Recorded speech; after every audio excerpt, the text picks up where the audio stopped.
Who, me? Who? No, Nathaniel. Rock.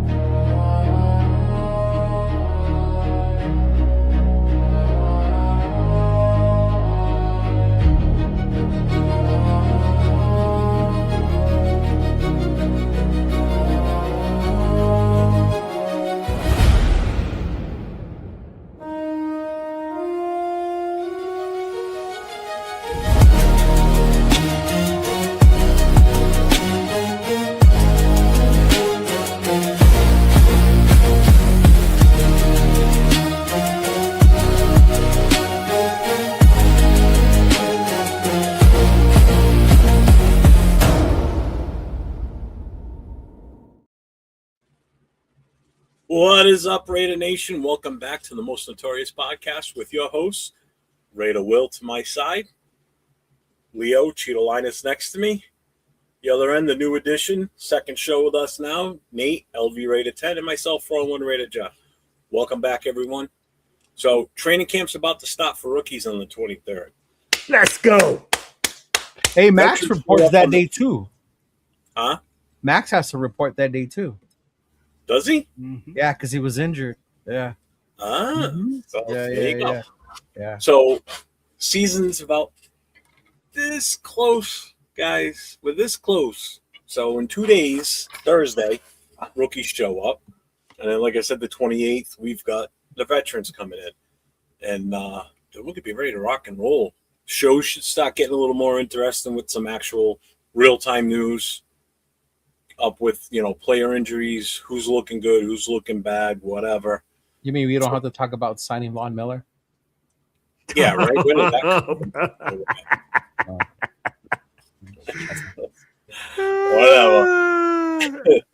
Hey.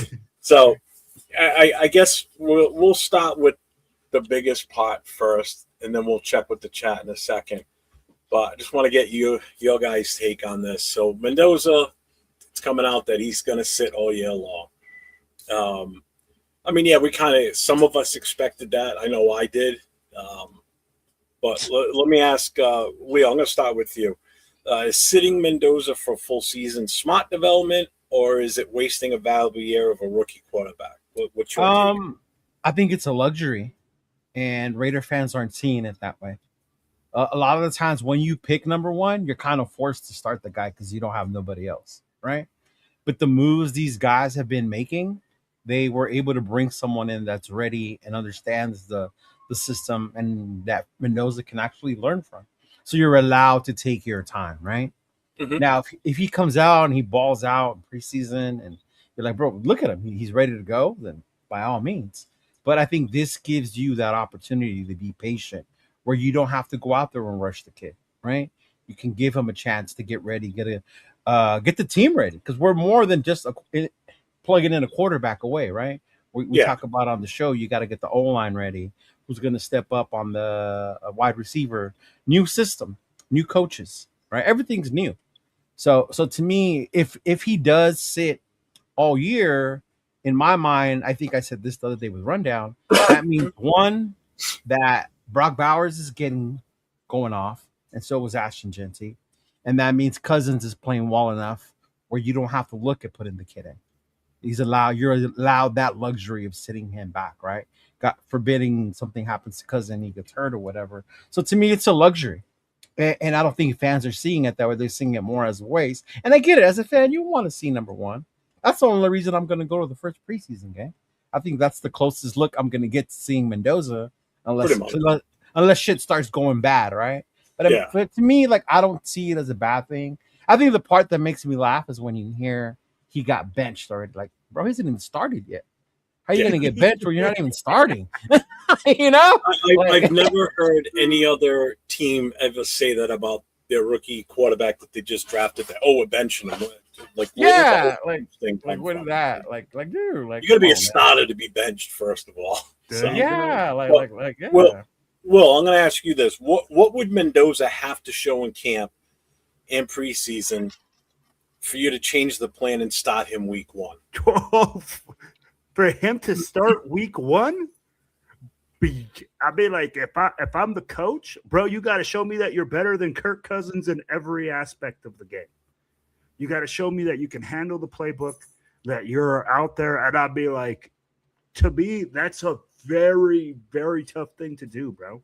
So, yeah, that's what he'd have to do. He'd have to come out there and show that in every aspect of the game, he's superior to Kirk Cousins and AOC. He can command the offense. He understands the language. He understands how to communicate to his offensive line and get guys to do what he wants them to do and lead them. Yeah. Because honestly, as a quarterback, the biggest thing he has to do is lead. And I'd be like, as a 20, how old is he? 23, 24? Like to lead men that have lives, that have, that this is what they do.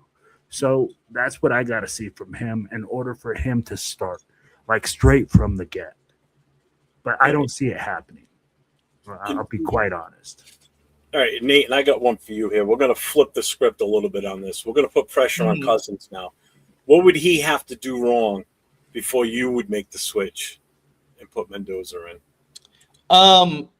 I really do think that there's going to be a long leash on Kirk Cousins, mainly because they already have said that they want him to complete the season, do the complete, NFL season this year, and have Fernando Mendoza just sit the rest of the whole year and just learn, basically. So I do think that it's going to be rather lenient on Kirk Cousins, unless, maybe the fan pressure gets too much. But at that point, it would really have to just be like he'd be worse than Geno Smith last year. But I completely don't see that happening at all. But if that does happen, I think that's the only possible reason that we would see Fernando Mendoza this year in a regular NFL game, unless it's maybe like week 17 and we can sit all of our starters or going into the playoffs or it doesn't mean anything. Then maybe, but I don't see it. I think it's going to be Kirk Cousins this whole time. Oh. So yeah, Rosetown has a good point though too. Hey, thank you, Hobo. Let me just pop this in here. Shout out to Hobo Raider there with there was no chance of Fernando starting this year with the $2 super chat. Thank you, my guy. I appreciate that. And this is a perfect setup for rolling into checking in with the chat here. But I see this one here you're talking about. Yeah. Mm-hmm. Yeah, if Cousins throwing interceptions left and right and leads the league in interceptions, sit his ass down. It's funny because we're going to play a little game later on where I'm going to ask these three guys questions, and it may or may not come up in there. So, all right, let's check with the chat. Let's see who we got with us tonight here. So we got Silver Smoke in here. Let's see, Rated Travis is in the house. Travis, just to let you know, I made you a moderator on my channel too. Let's go. What's up, Travis? Ayo Anthony's in the house. Hitch Boys. Yo. Who else we got? Raider Ryan's in the house. What's up, Raider Ryan? And shout out to Raider Ryan for 15 months as a membership. That's on your channel, Leo? Yep. Yeah, I believe so. Yeah. Yes, it is. Demokes is in the house. Money Chuck's here. What's going on, Money Chuck? Silver Smoke. They have literally said from day one they will sit Mendoza for his first season. This isn't news. Brady and Kubiak have been on this. Let's see. Michael Guerrero's here. What's up, my guy? Ready to rock with my proc out. Big Luck's in the house. What's up, Big Luck? Raider Paul is with us tonight. Why is my mouse going backwards? Alex is here. Who else we got? Miss anybody? Hobo's here. Money Chuck. Oh, Nutty Nate's in the house. What's up, Nutty Nate? Did you get Paul? Yeah, he said it to everybody. He does one person per line every time. Oh, yeah? Probably because it goes. Money Chuck, just have to trust our staff. However, I have no idea how healthy Cousins is or how he will look if I'll lose it if AOC starts over Fernando. Well, it may end up happening. Rosetown's obviously in the house. Kyle Kramer, what's up, my guy? What's going on? See, at that point, I think that's when I would be concerned. If Kirko goes down, right, for whatever reason, say it's during the game. If it's during the game, you had AOC ready, you put him in. Okay, fine. But the following week, Kirk ain't coming back, and then you hear that AOC is the starter. At that point, I'm like, why? I would say he would stop probably one more game to give him enough time to work with the ones in practice, though, because you know what I mean. Yeah, it's to just have AOC come in for that one game to finish off while Kirk is out injured. Right. Now they know that Kirk's not coming back. Maybe start Aiden O'Connell one more week. Give Mendoza the extra 2 weeks of practice with the ones as many times as possible. No. So like after that game that AOC 12 starts, Mm-hmm. Mendoza takes number one snaps the whole week long, and Right. AOC reverts back to to the backup to Mhm. give Mendoza that mindset that he's should be good to go at that point. And if you do see AOC start, then it goes back to what someone in the chat had said, right? That I think it was Hubble Raider. That then at that point it's clear they had no intent of starting Mendoza this year. If it continues to be Aiden after Cousins goes down or whatever, or even if he gets pulled, right? Even if he gets pulled, and then they put in Aiden, you're like, oh damn. Then the writing will definitely be on the wall. We had no intention of playing this dude this year. Yeah. Oh yeah, definitely. What's up, Night Fright? Who else is in here? The Money Main. What's up, man? What's up? Sports ball. Cool Kev's in the house. What's up, Cool Kev? Hey, so if you read that, so calzone means one thing. If you read it in Spanish, that's like calzone. So as a Latino, that means they want to see you flipping chonies, dog. So what's up, Lecky? I'm like, oh, what up, Lecky? What's going on, brother? You know what? I would totally agree with this. As of right now, it looks like we're making some of the right moves. We'll have to wait and see how the season pans out, but to wait and see here. Jets, Browns, Raiders. Hey, Miklo's here. What's up, man? What's going on? Oh, you're welcome, brother. You earn it. You're always here. You're always supporting the channel. Vatos locos forever, eh? See, I think that's hey, what up, man? Come here. Someone wants to say hi. What's up, guys? What's up, no? What's up, man? Hi. What's up, going buddy? on? What's up? Hey, you better make sure your uncle gets me to meet you while I'm out there, man. Huh?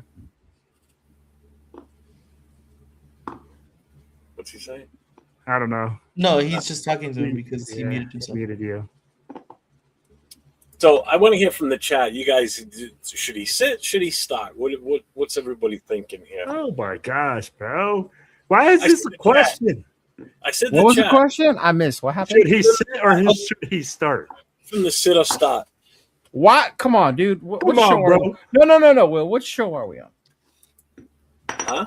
Who's our main host right now? Right. That's why this is a question. Come on, man. You had to have been crazy to not Stir think the this pot. was going to be a thing. But there's still plenty of people out there that want to see him start. You know that. I mean, look at the people that are like, But you're a football Mendoza's guy, him. Jeff. He's him. But He's Jeff, the guy. you're a football guy. Jeff, Yeah. you know that the best thing for this guy is to sit for a little bit, Of course see it what's is. going on with So I'd be like, at the end of the day, I'd like to even stir up the question at this moment in time. This guy hasn't even shown up for camp.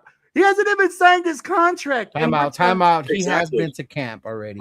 He's Yeah. been to So camp and everything, days. but he has to sign his So, contract. yeah, see, means Will, he's that's how signed the rumors game. get started. Wait, Okay. hold on. My bad. I forgot that today's the 21st and that today was the first day.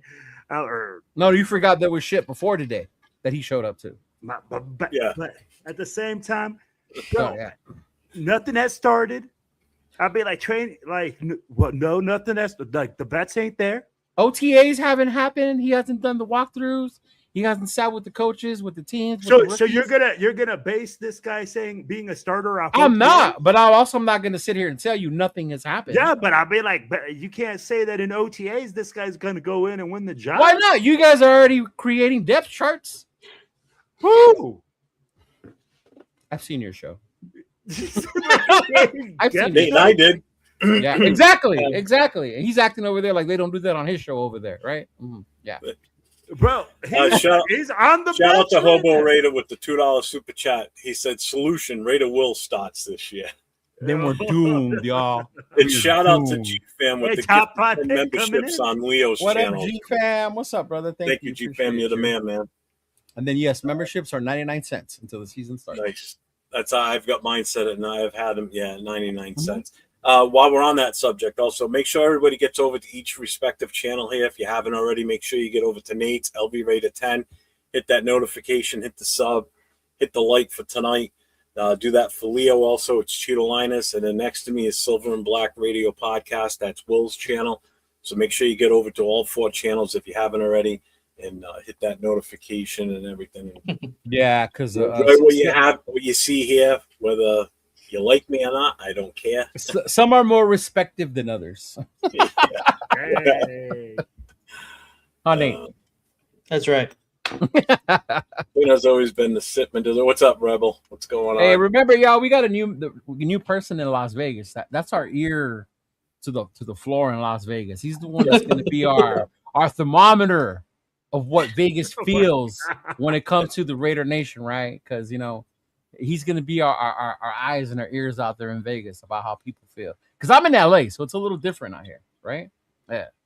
So G-Fam just gave you a $5 super chat. It says 10 gifted memberships because I just saw the 1-of-1 Mandalorian pull. Straight congrats, brother. Bro, thank you. I was about to sell the pack, and then I was like, nah, let me open it. Yeah. Uh-huh. Thanks, Dennis. I appreciate that, man. 10 gems, gold coin. Awesome. Thank you. Let's see. Where else are we on the chat? What up, Big Luck? Big Dot Gang. Let's see. I think we caught up here. Severe. Shout out to my boy Severe. Shout out Severe. There he is. What's up, Severe? What's going on, man? With the 5 gifted memberships on Leo's channel. Good job. Real quick, I don't know if you guys have watched the new quarterback season. Is on Netflix, and JD5 is on there. Mm-hmm. I didn't realize why people say he does look like Jaden Daniels, except Severe's taller. Yeah, his face. He does look like Jaden Daniels, bro. I didn't realize how much I'm watching it. And it's like Severe's talking. It's the one with Baker Mayfield on it too, right? Yeah, it's Baker. Yeah. It's got the weirdest combo of people. Cam Ward and it's Cam, JD5, Baker, and Flacco.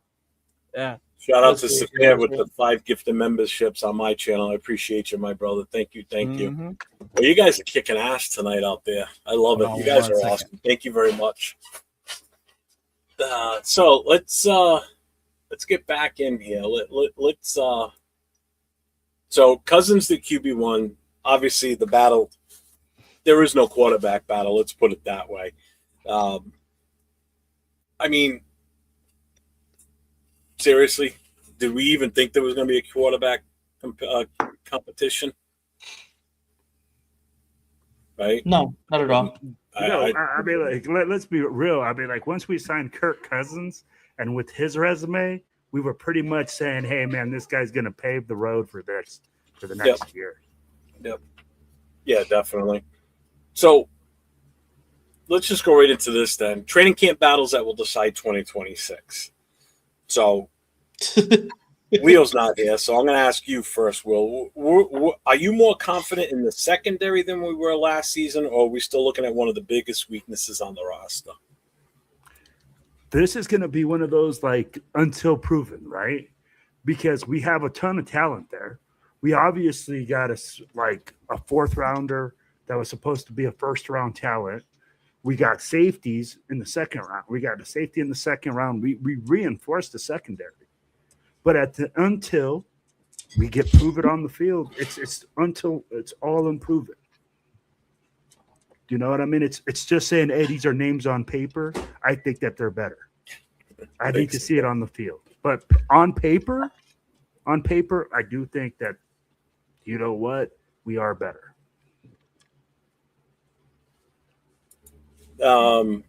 Leo, which offensive line decision of battle are you watching the most, or you are the most intrigued with? The guards. The guards. One, because I love JPJ. I've always liked him. So if he can stay healthy and win out that position, that'll make me happy as a fan. But just the guards, because the center is set, right? You know who the center is. There's no more arguing with people, or even arguing with people in the chat how JPJ needs to play center, how Zoo needs. No, our center's set. Our left tackle's set unless he goes down, right? But it's who's going to be next to them inside. Those 2 big dudes that are on the left and the right of there. Who's going to step up? Is it going to be? Is it going to be JPJ? Is that Jeff on his thing? Yeah, for Dixon. In the Mendoza jersey. In the Mendoza jersey. Oh man. So, he's had that for a while now. yeah, so definitely the guys on the inside, man. Who's gonna get that interior battle? Yeah. See, this is what see. I told you, people think that though too. So you said, No, and it can't. But it's not a far fetched thing to think. No, it's not. But I'm If just you saying think when I put out there the sit Yeah. or start or not, you know what I mean. Oh, that was Will just losing it. Like. There's No, fans at that moment, right now. He said, right now. Yeah, but again, there's fans that when we drafted him expected that, hey, he's going to be the starter. That's it. He's been anointed that because he's the rookie. He's the number one overall pick. I mean, it's happened with other quarterbacks in the past. But like Leo said early on, we had that luxury of having a guy like Kirk Cousins in front of him. Whereas like Jaden Daniels, when they grabbed him, what they have in front of him? Mariota.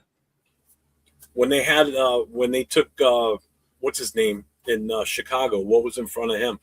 Dude, I can't even remember who. Yeah. It was Justin Fields, Yep. and then he got sent off. Yeah. So another first round overall pick, and Yeah, he's gone too. You know. Yeah. So The only reason I'll say it's not far fetched because I remember Carr, right? And everybody we were worried. We had a veteran, Matt Schaub, I think it was. That we Yeah, had it was Matt Schaub. His arm looked like a noodle. It was dead, right? And in came this kid that I had never heard of because I didn't even know who he was when we drafted him, dude. Nope. And I just remember that Seattle game. And this dude was just out there like confident, throwing the ball, slinging it, did not give a damn. And at that point, it was like, you have to start this kid based on the way the other guy looked.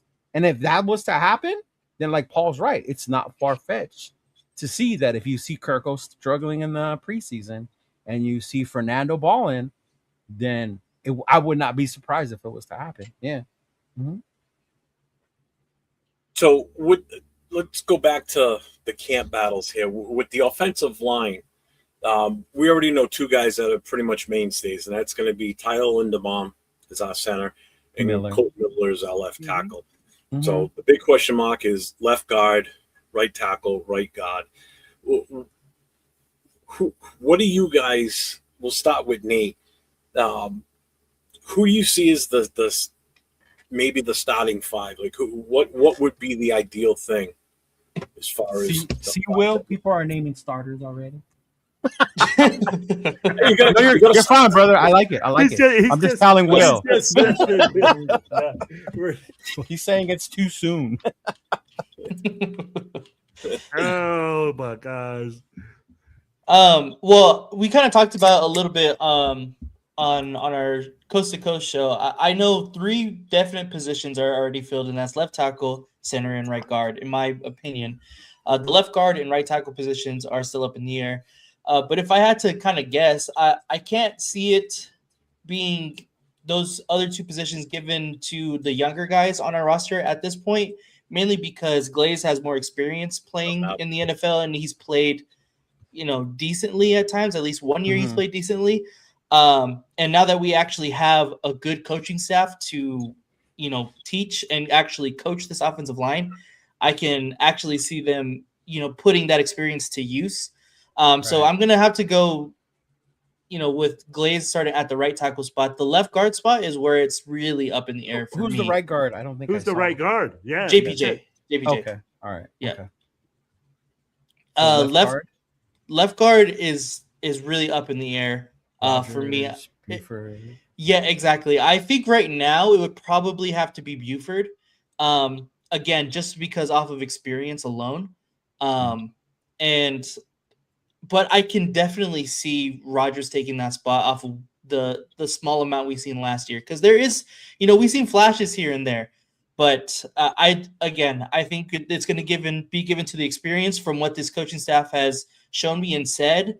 It seems like they want to go the veteran route and kind of teach and implement their own Raider way for the future. And that means, going veterans now and then teaching their guys their way and coaching them up. So I think it would be, going into this year, it's going to be mostly veterans starting.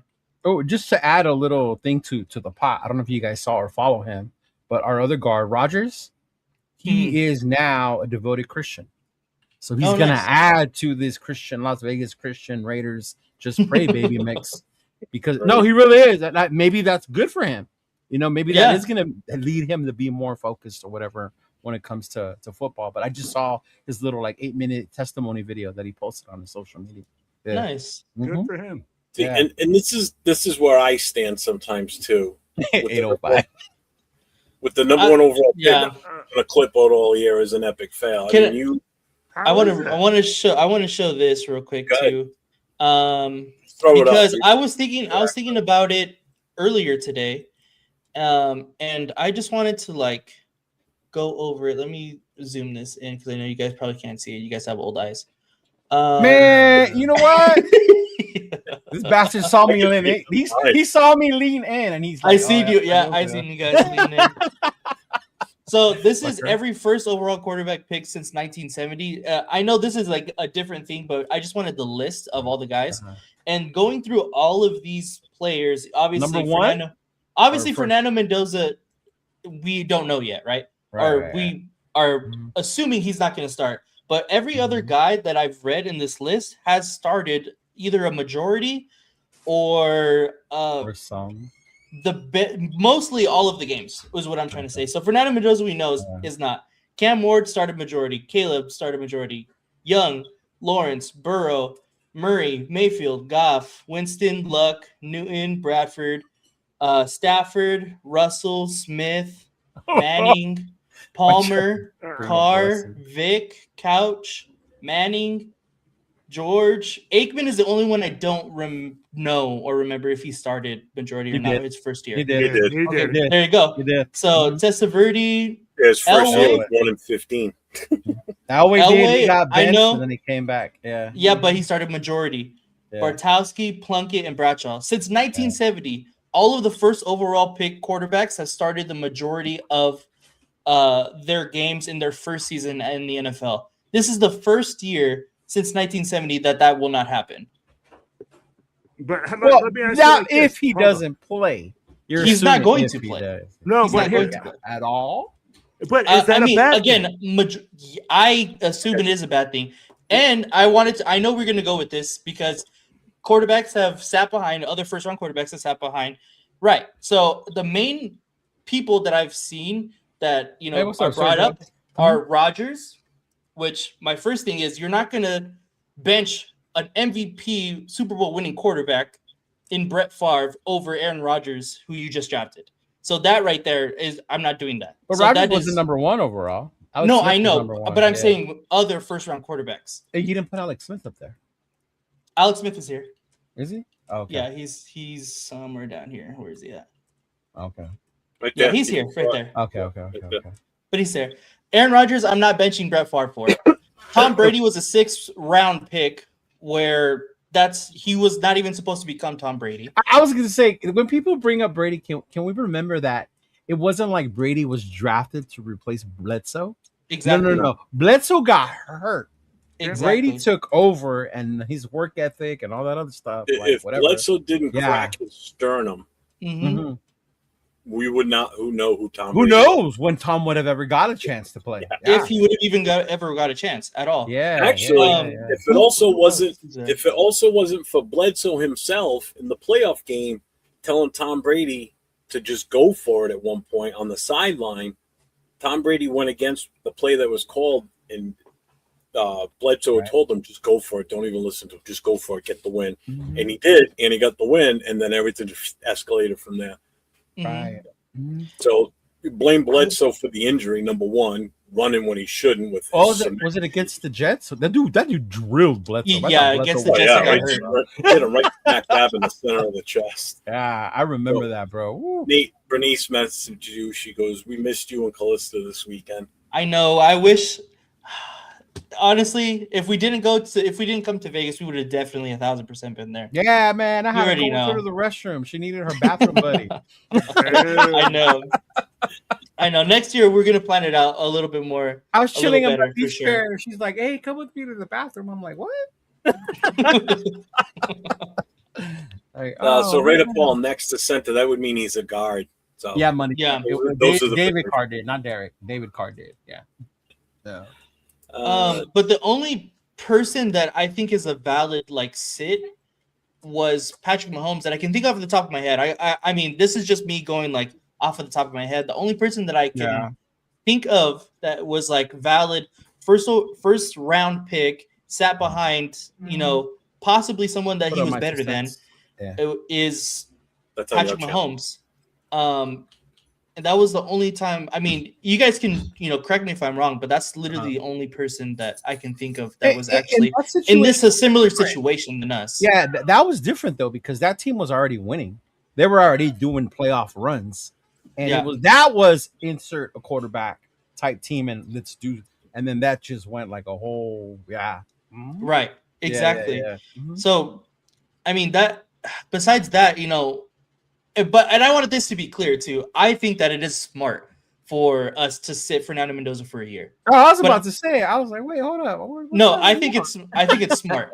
But I just wanted to play my own kind of devil's advocate because I was looking through it and just kind of like thinking about it. And this is really uncharted territory that the NFL has ever seen. Not just the Raiders. So. But I said, you said. So well, hold up real quick. Shout out to my 2 cents with the $2 super chat on Leo's channel. What's Salute up, brother? to G Appreciate on you that one. guys. And shout out to, hold on, why is it not coming up? I saw something in red. Was that somebody else? Yeah. More memberships? Yep. Here it is. Shout out to G Fam with the 10 gifted memberships on my channel. I appreciate you. Thank you very much. You guys are fucking killing it tonight with the super chats and the gifts, the gifted membership. So, but before people throw stones at me, I just have one question on Nathan's list. Yeah. Out of all those number one quarterbacks, how many is Mendoza better than? Coming out of college, because obviously we don't know what NFL. Not a lot. Not coming out of college. How many is he better than those guys on that? Not better than Cam Ward, not better than Kyle Williams. Bryce Young, I guess you could probably give, but I still think Bryce Young was better coming out of college. Trevor Lawrence, no. Joe Burrow, no. Kyler Murray, no. Baker Mayfield, no. Jared Goff, I'd put probably right there. Say Goff, yeah. Jameis Winston, I guess you can give. Andrew Luck, no. Cam Newton, no. Sam Bradford, no. Matthew Stafford, no. Jamarcus Russell, no. Alex Smith, maybe, I would say. Eli Manning, yeah. Carson Palmer, no. David Carr, probably. Michael Vick, no. Tim Couch, no. Peyton Manning, no. Drew Bledsoe, no. Jeff George. Think he was better than Couch? You just answered a lot of your own questions right there. You just said you said no. What's up, Jay? No. He's not better than any of those guys. So why is it bad that he's sitting on the bench for a little bit? Get him prepped up, get him looped up, get him caught up to go. That was just back to Jeff's whole thing in the offseason about him not being worthy of the number one pick. But go ahead. Well, I knew you were gonna say a couple of other names, but I was just saying like off the top of my head. Who else did you have? No. You're down. Mind you, I based that off their. Didn't Connor start from day one? Yeah, he confused cars. He thought Derek, not David. Yeah. Because the one on the list is David. Yeah. Okay. Because he got picked by Houston. Right. You're right. One overall, mi amigo. Right. But again, I'd be like, that's why I'm like, hey, Nate, it's not that bad.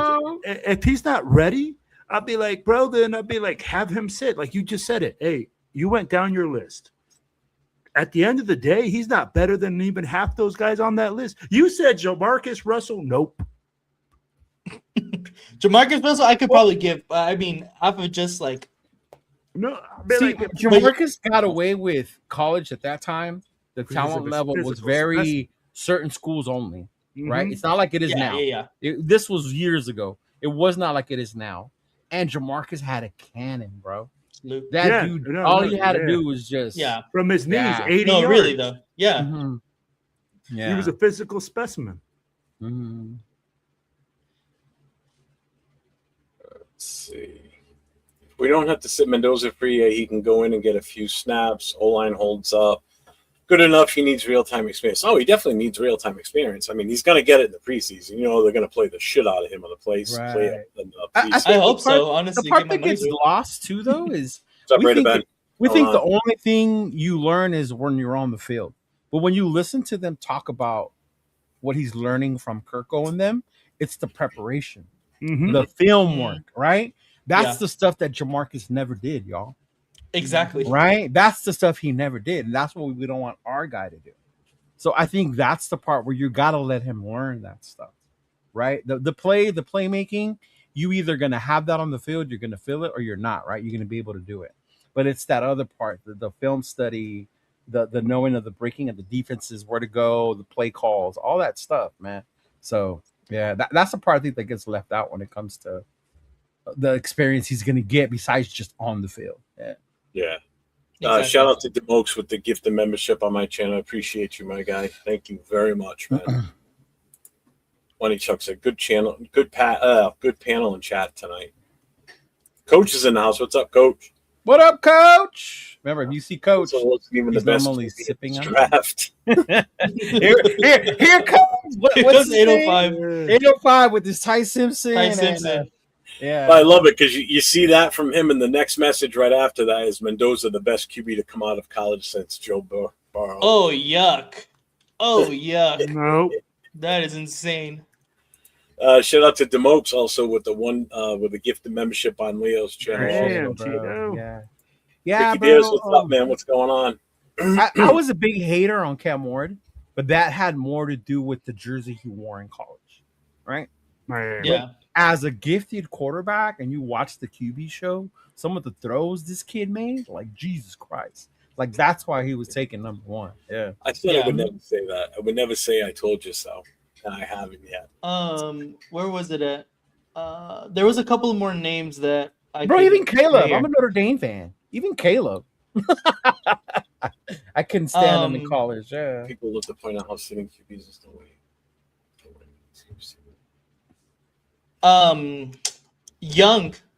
Steve Young was another person that a lot of people point out sat. He was a flameout in Tampa Bay before he got to San Francisco. He wasn't supposed to start But he played for. Well, He also don't forget, he also played in the USFL too, and he wasn't bad. Bro, there. on that Exactly. list, Plunkett was a flameout. Jeff George was a flameout. Yeah. Yeah. like Tim Couch. Tim Couch was a Couch, flamer, yeah, man. Tim Couch. Yeah, bro. But this just goes to say, like, it's really hard to say, like, this is the exact way to do it, like, Yep. to put a quarterback. Like, there's no one specific way that works better than another. It's all just kind of a shit show. It's really just, it just kind of up to in God's hands at this point. But I do believe that this is the best way for what we're trying to do now. Again, I just wanted to play a little devil's advocate because shout out to Jay from Just Raiders, baby. Just became a new member on Leo's channel. There we go. Here we go. This is the stuff I like right here. mind you, those stats, yes, but I will say this: he's not the worst deserving quarterback to have won. No. Heisman either. Okay, I don't want to get too off topic, but who do you think is? Ty Detmer should have never won that damn Heisman Trophy. Never. Yeah. He's the most undeserving Heisman of all time. To me, he's one of the most undeserving. One of the most. Yeah. Who? Yeah. Ty Ty Detmer. Detmer. Yeah. Yeah. But I wouldn't say he's the most. I mean, they had a run. He did what he had to do this year. You base it off this season, not their college career. So if you base it off the season, 15-0, round the table. Granted, it's a new college football, right? NIL. You got dudes playing that are 24 or 25 years old in college. Like, what the hell? Right?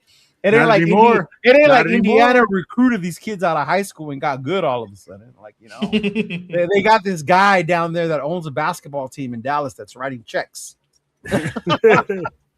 Right? So, but yeah. But who would you think is the most undeserving quarterback? So the next. I didn't hear what the question was. Go ahead. Sorry. Well, the third battle that I wanted to bring up is the receiving room. All right. I mean, we all know Brock Bowers is primary target, and let's not talk Brock Bowers yet because he's the next topic, him alone. So we're going to hold off on talking about him. but strictly the wide receivers themselves. Because he's the centerpiece. We all know that. Go get me Diggs and Ayuk. Oh my gosh, bro. Where are all those people Oh, at now? So the Raiders need receivers, basically. Yeah. They need receivers on the roster to step up is what it comes down to. So do you think that what we have on the roster now is dependable answers at receiver, or are we still in a total crapshoot here, like roll the dice and what happens? You know, are you all in favor of going after a wide receiver out there? I think our Because what we receiving got. room. I think our receiving room is better because we don't have aging wide receivers who shouldn't be here anymore, taking Yeah. away the ball from people that we drafted to see who they have. Right? For as much shit as I gave Jack Besh, what's his name? Tyler Lockett had no business on this team. Yep. Right? He had no business on this team. So it was 100%. like it was bad on their development as wide receivers and as rookies, right? The way Geno played as a quarterback towards the end of the year. The way our O-line didn't even give the time. Like as how much as you want a receiver to get open, they need time to get open, right? So I think in that sense, to me, it's better. Do I think we're good? I won't say we're good because it's still, to me, it needs to be seen on the field, right? I want to see what Jack Bish can do. I want to see what Thornton can do. I'm interested why Kubiak wanted Naylor so bad out of all the wide receivers that were available before the drama came out, Yeah. right? Before the drama came out, that was who Kubiak wanted. I want this kid, Jalen Naylor. And they grabbed him. So we got Speedy, Trey Tucker. You know, what's going to happen with him? He's coming on what, year 4 now? Year 3, year 4, something like that. Him and Big Mike. So yeah, it's to me, it's like you're gonna finally get to see what we have before you. And other than that, dog, like what big name wide receiver were we gonna get other than AJ Brown? There's not one. There's none out there that intrigue me. Right? That don't come with excess baggage. And when I say excess baggage, I mean off-field issues, you know, potential off-field issues. I mean, there's just too much. Yeah. Well, what's your feeling? Bro, I'm gonna tell you like this: the wide receiver, I'm with Cheeto. Fucking Cheeto, man, he's right on point with that shit. Like literally, bro. Like, hey, we're young, we're talented, we're not old there anymore. Not that talented. We gotta see that. No, here's the thing, right? We got a lot of things to see now. We got Jack Besh. He's gonna see it. We're gonna see if he can develop into that guy. To me, he has to develop into that number 3 guy this year. Either 1, 2, or 3. If he can't do it on this freaking roster, then I think he's going to get cut. I just don't see a second-round draft pick not being even a third wide receiver on. You can't cut him after 2 years, though. That's so bad. Yeah. Or trade. I'd be like, I just don't see him making this team. Are you talking who do you think's not going to make the team? I said if Jack Besh doesn't become the number 3 wide receiver on this team this year, 3. At least 3. At least 3. At least 3. That's not the guy I'm worried about. All right, Coach. I think when you think 3, we're thinking slot, and he don't play in the slot. So the X or the Y, which one would you want him to be? For me, he's not a Y. Okay. He's an X. So he's definitely the Y is he's the a big position, question. yeah, he has to be the number 3 on the depth chart somewhere. Z. Okay. In the wide receiver. Z. Yeah. So he has to be the number 3 guy on the depth chart somewhere in order for him to solidify that second-round pick. Right. You know, honestly, he's the one that is on the bubble the most because Thornton's he's a later round pick. You know, if you look at him, he's a late round pick, so you're not expecting as much from him. Right. Jack Besh, there's a lot of expectations when you're the second pick or the second round draft pick. You're supposed to start. You're supposed to. You should contribute in one way. Exactly. Yeah. So that's where I'm looking at it with him. That's where Big Mike falls into. He was the second. See, you're more worried. You're talking about Betch not making the I'm more worried about Thornton. That's crazy. To be honest with you. I'm just saying. That's the guy that I have the biggest questions on right now, based on how he did last year. He was horrible last year. So what did you see from Betch? You saw 20 or what was it? 20 catches, 227 yards. That's all you saw. 20 No, it was it 20. I'm glad I'm not the one who has to attack Betch this week. 15 minutes of playtime. I mean, like, Also, I'm just no, saying, you know what hey. it was? It was 20 targets, 10 catches. All right, so 50-50 on that.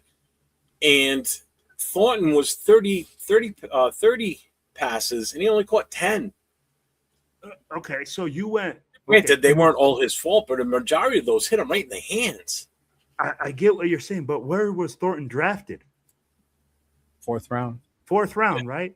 And he got 30. They threw the ball 30 times to him. And Jack Besh only got the ball thrown 20 times to him, and he got drafted in the 2nd. Either But you're is not that a getting coach's open. decision? Uh, That goes back to what I was saying about Lockett. Let's remember what the Yeah. system was Yeah, like. because Lockett was in there. You had Tyler Lockett out there playing, Right. and you're like, "What the fuck is this guy doing out here?" Yeah. I mean, these Like guys Jay, weren't. like Jay said, that was a homie hire, right? That was like me starting Yeah. a soccer team and go, "Hey Nate, I want you to come play." Leo, I've never played. I don't care, dog. You're just gonna play because we're homies, right? Like, yeah. Well, let's go off of this then. And Nate, I got a specific wide receiver question for you. Mhm. Name the receiver with the most to prove and the receiver you believe could surprise everyone this season. Ooh, I think the most improved. It has to be either of the guys we've been saying. It has to be Besh or Thornton. I think you could probably put in Trey Tucker, but I think last year he kind of solidified himself as being at least a decent NFL productive NFL player. The person I think can surprise us is going to be Shedrick Jackson or Yeah. Mhm. the guy we picked up from Oregon, Benson. Malik Benson. Yeah, Malik Benson. Mhm. Those two guys I think could definitely surprise us, and whether or not they're ready now, I don't think matters. I think that if we keep them and kind of develop them, I think they could be very Aren't Malik productive Benson and players. Trey Tucker like the Spider-Man meme? Like same guy? Well, Malik kinda? Benson is taller though. Oh, okay. But Yeah. yes, but also Yeah. then we won't have to pay Trey Tucker because he's Right. probably Right. want wide receiver 2, high wide receiver 2 money, Right. considering that's what he's been for us since he's got to the Raiders. So Mhm. I don't know how to take this comment from Paul. Vince Young better at his legs. Mendoza has a better arm. There's a No. reason there's a list No out way. there about the top 5 college quarterbacks of all time, and How Cam about one of the Cam top and games of all VY time? are number 1 and 2 for a reason. That's all I have to say. How yeah, about one of the best games in Right. college national championship history? Jesus Mhm. Christ. Not only that, you're Remember talking that about in game? an era where it's like Severe said. We talk about Mendoza being in a Signetti system and all that, right? VY was the system. yeah. He was Literally. the system. Cam Newton was the system.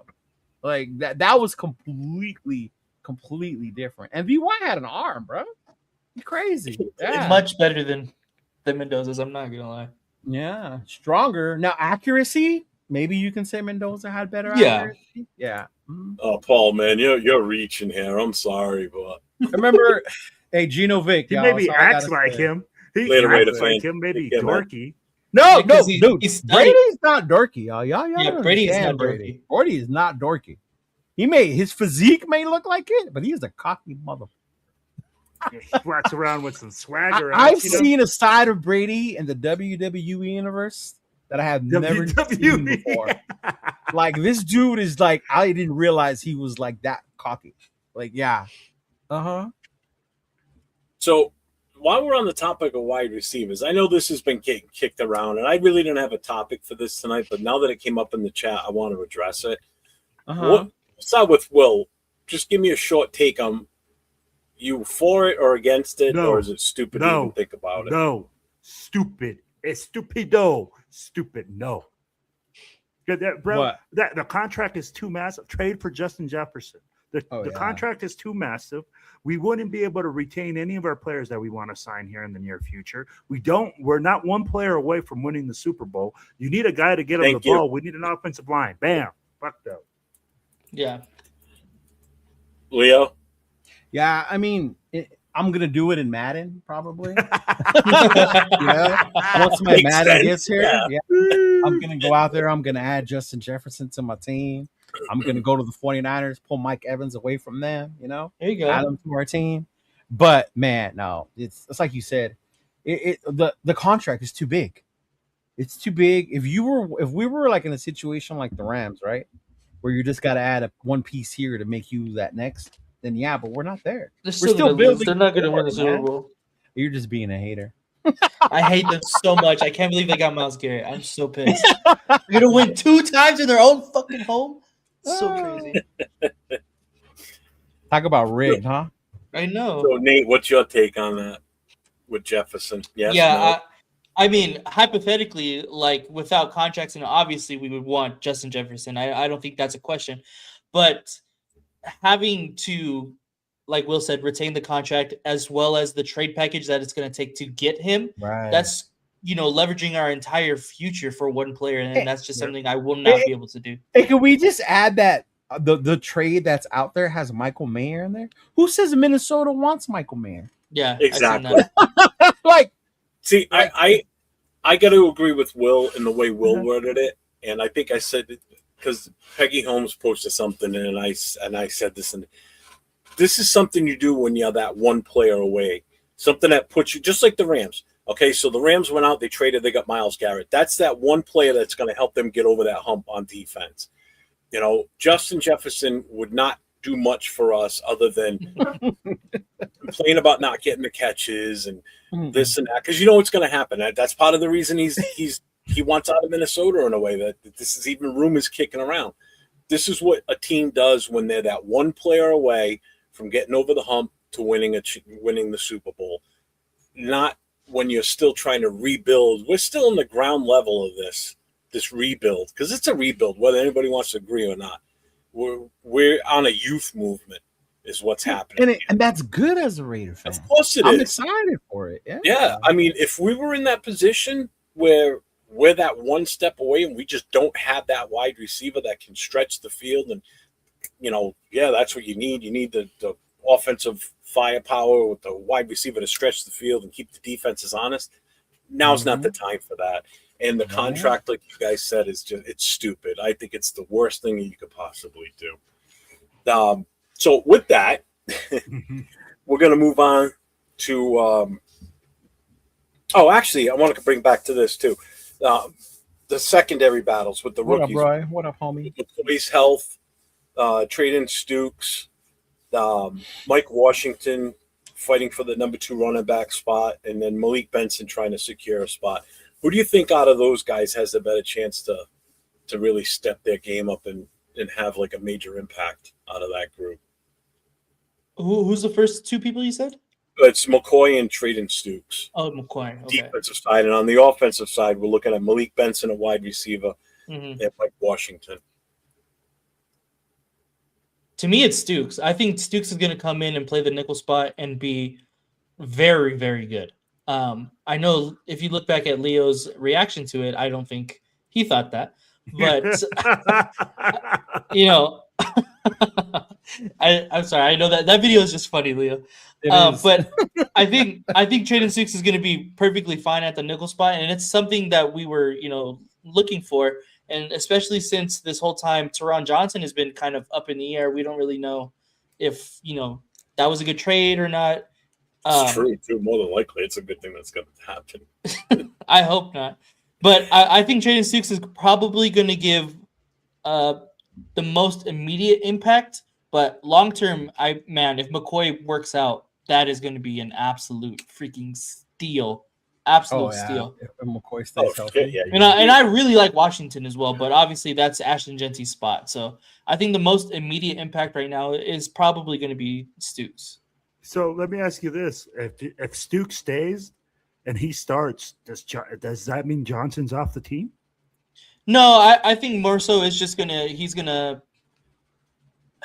I think more so he'll play, but it would have to be, sparingly. He might get some, outside corner time. I don't know how much he would enjoy that or how much time he played outside corner previously. But, looking at our cornerback room right now, it's very similar to our wide receiver spot in the fact that it's really young and kind of inexperienced. Yeah. So the fact that we do have some people that have experience, besides Eric Stokes, who is the main veteran guy in our DB room, as far as Porter's young corners, too. as far as corners, as far as Or corners. as far as corners, Yeah, Yeah. Porter is young too. Mm-hmm. Yeah, Porter is young, McCoy's young. Like Mhm. there, we have a lot of young guys there. So I mean, I think, although like I said, I don't know how much Teron Johnson had played outside corner previously, but I know it's probably not that much. But I think Masses, to too. being able to have him there is a plus, considering if Stooks takes over the nickel spot completely. Mm-hmm. What's up, Gunsmoke? Nope. Rundown's in the chat. What's up, Rundown? What up, going on? Rundown? The What up, Run? Rundown. Make sure y'all tune in on Mondays at 12 o'clock, bro. Yeah, Rundown these go live guys. at noon. Mhm. I was there.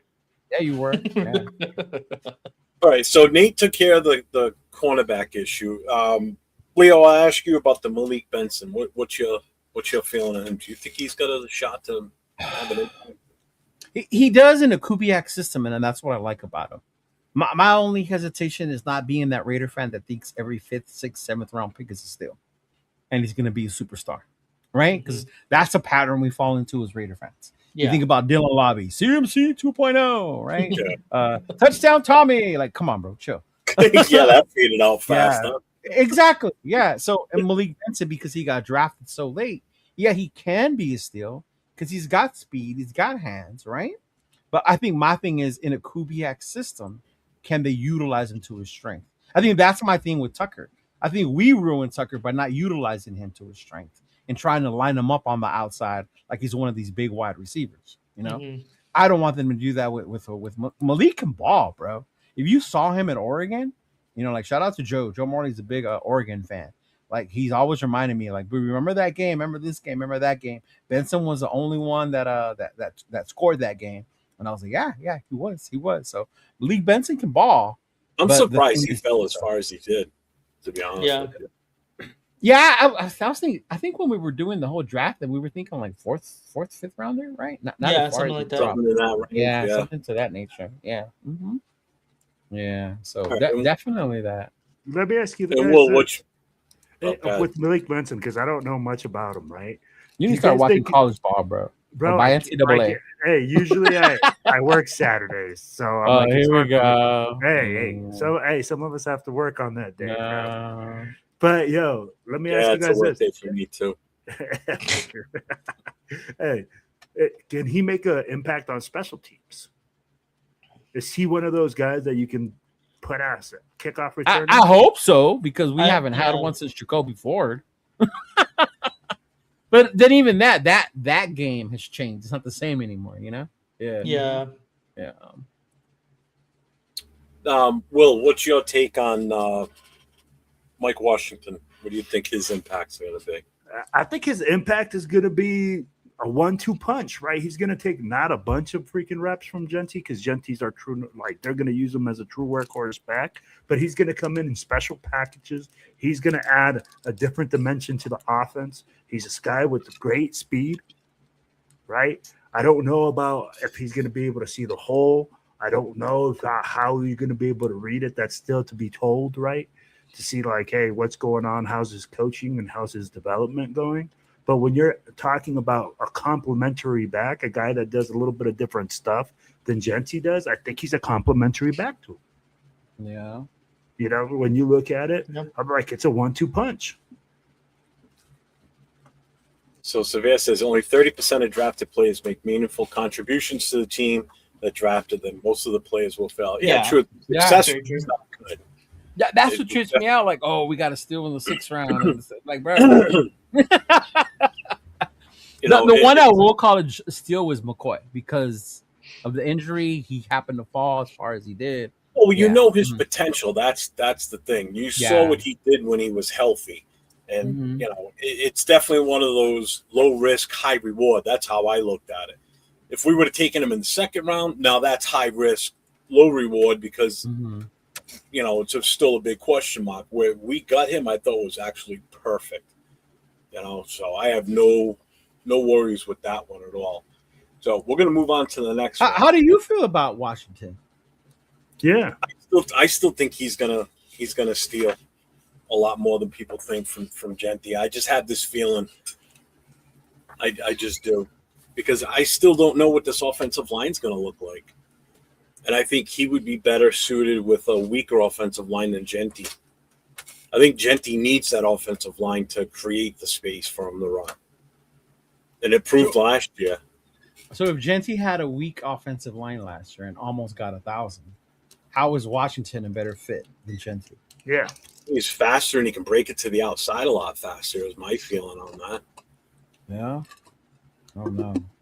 Genti, if you watch some of the, and again, watching the film that Severe and 805 and Chris from Protect the Shield put up on their shows on Sunday nights and Wednesday nights, when you watch some of the films of Genti running, he stutter steps too much. He's not clear in his decision. He hesitates. And I just don't see that with Mike Washington. He's a little bit quicker, too. You know, I think his vision might be a little bit better. You know? I don't know. I think people are giving Washington too much. There's a reason he wasn't drafted higher. A little too much credit. I think he Yeah. has better straight line speed than Genti. Right. Like if you get him out in the open, he had the highest in college football. I think it was like mile per hour or something like that. I can't remember the specific stat it was, but that's the other one. Mhm. Severe said. but yeah, go ahead. And I'll go like this, man. I'm like, you're going to hesitate when you don't believe in your offensive line. You're going to hesitate when the guys up front, you know, are not going to be doing their assignment. They don't know their job. There's going to be hesitation. What's up, Sal? So a lot of that had to do with coaching as well. So, I mean, like a lot of will be told this year, especially at the running back position, because Rick Dennison should be addressing a lot of the issues on the offensive line. Just my opinion, guys. I think that's going to be a 3 right there, and then it's going to be Lobby or Collier as the 4th guy. I only see us keeping 4 running backs. I think Hemby makes the team too. Really do. So Lobby's gonna go serve you lobster rolls. Yeah. I don't He's know. buying them and making them. Yeah. I think Hemby was a homie hire as well. in my Really? opinion. Mhm. Mhm. What's up, Darkside? What's going on? Yeah, I really think they decided to go Darkside. with the young when they didn't bring back what's his name? What's up, what was the other Rafa? running back we had? The dude who used to play from Miami. Dude used to play for Miami. Our other running Raheem back that we Mostert? had. Yeah. Oh, when they didn't Mostert? bring- Yeah. When they didn't bring Mostert back, I was like, they're definitely focusing on young. Yeah. Shout out to Rafa too. I don't know if you guys watched it. Shout out, or not. Raf. He had 805 You've on been it. killing it, Raph. That was a good show. Raf is. I'll tell you what. If anybody followed the World Cup, FIFA Y was I there, loved it. go to his channel and watch His some of stuff the was good stuff that he with did. World Some Cup. of the shorts he did. He did a great job. I'm sorry. Some of the best Yeah. stuff that he's put out was during the FIFA Cup. The during best game. part about Raph doing that content, like unlike other people, Raph knows the sport. It Yeah. wasn't coming from I saw Alexi Lala say this type of fucking place, right? Like Raph Alexi Lalas. actually knows, Raph actually knows the sport. So he comes from a passion from it, Yep. and you saw it in his thing, bro. Like I love Yeah, that. make sure you that guys thing, get over to bro. his channel for sure and check him Yeah. out. Check out the stuff he did, because he was right in bars with people and just asking questions, and just it was awesome to watch. I mean, he really did a great job with that, and I thought it was he some of did. his best work by far. With Yeah. those videos he put out, they were awesome. Good job, You- Raph. Good You job should do last night. stuff like that in Vegas, Nathan. You know, fuck off.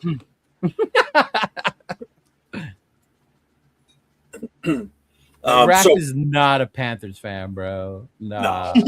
No. What does Raph say? Stop the cap. Stop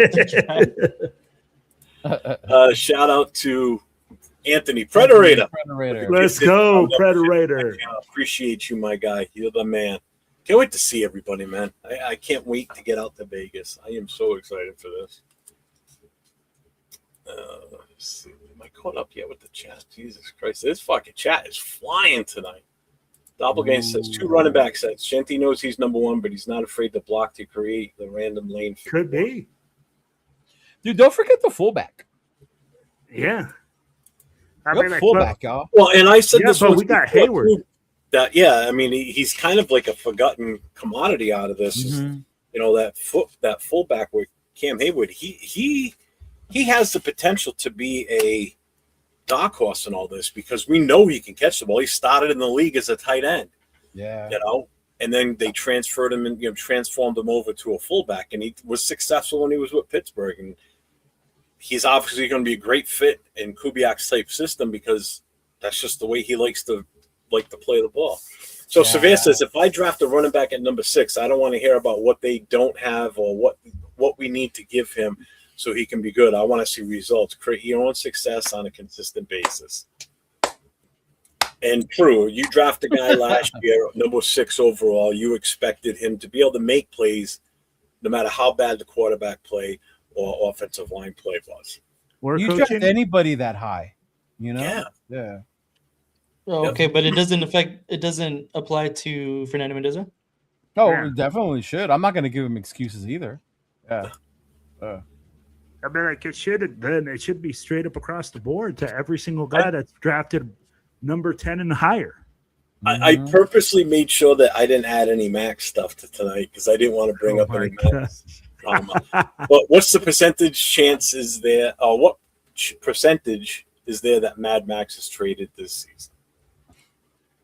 It all I depends think on it's our a high record. percentage still. It all depends Yeah. on our record Yeah. around that time, how the team is looking. If we're looking bad and we're already like, oh man, that's a wrap, right? Like we ain't going nowhere but only away games. Like that means it's a wrap. You know, that season's over. Call it a pack up the truck. Then at that point, it's like, okay, do they go back to all right? What can we get for him? You know, because we're just looking forward moving to the season, type like that. Because as much as he said, right, I'm not going nowhere. We're back. Da-da-da. You can say that all you want. That's cool. The front office made it known you are not untouchable, There's the price. right? And if you play good, guess what? Those 2 first-round picks for you become a thing again. Yep. They become a thing again, right? And as much as a Max fan as I was happy that it was 2 first-round picks. Yeah. Mhm. Yeah, stop rapping, dude, because it's not that great. Damn. You're the younger one, Nate. You're the younger one, Nate. What did you think of the song? I honestly haven't heard it. I'm not gonna lie. Okay. Okay. Okay. Good boy. You don't want to hear it, Nate. I'm gonna no. listen to it right now. So the What younger is it called? people, Raider Way? Yeah, don't play it on here though. Play it in your own. No, I'm ears. not. No, I'm not. The younger people I've talked to, they like the beat. They like the beat to it, and it is that type of genre type music, right? I'm older, Jay. You know me, dog. I like gangster rap, so my like of that music is different. Yeah, That's like saying I like the way Will cooks, but I hate his food. I like the beat, but the music, the song. no, I didn't say No, me. that is I completely said different. other people. Yeah, I said other, and that's completely different. You could have a good beat and then just not know how to fucking like the lyrics can be horrible. Yeah. Well, Will can know how to cook, just doesn't know how to put the food together so it tastes good. So, you know? Hey, shout out to You really Dave know how from to Just cook. Raiders, baby. Gifted 5 memberships on my channel. Thank you. I appreciate Yeah, you. exactly, Hey, doppelganger. let's And go. some people like mumble rap. They do. Some people like that shit. Oh, Yeah. that's so bad. That shit is so Yeah. nasty. Hoopity, hoopity, hoopity, Make sure you hoopity. guys get over to Just Raiders, baby. Also, if you haven't subscribed, actually, because all of us haven't been on for so long, I know some guys had issues last week. Make sure you still sub to all the different channels. Even if you have been for the last year, just double What check up, if Michael? you're not on those What's up, channels. Make sure you brother? subbed and hit those notifications too. Because Jeff I know don't some like- people fell Jeff off. don't like I hippity did- hop. I couldn't find it, huh? That Jeff don't like hip hop. That's what it says in the chat. I like the old school stuff. I was there when Cap Jackson announced that Raph is a Raiders fan coming from the Panthers. Where he's from? Nah. Doesn't Captain Jack live in Tampa? Does that make him a Bucks fan? Yeah. Oh my He gosh. fucking hates the Bucks. That I do know. Yeah, he does. There's a lot of hate towards Raph that's unnecessary that people put out there. Exactly. If you get to know Raph, you know he's a diehard Raider fan. Yeah. Who's ready for Too Short and Warren G? Hey, I'm going to be in the cabana, so I'm ready. How many songs? How many? What Too Short song are you looking forward to? Me? Yeah. I'm just going there to have a good time. I'll be in the goddamn pool. I don't give a shit. What Warren G song other than Regulate are you looking forward to? It's I don't know. I told you I don't care. I'm just going there to go. Fuck it. That's all I know. I'm going there to hang out with everybody. What's up, Willie Wayne? What's going on? Jeff just said Will could only cook steakums.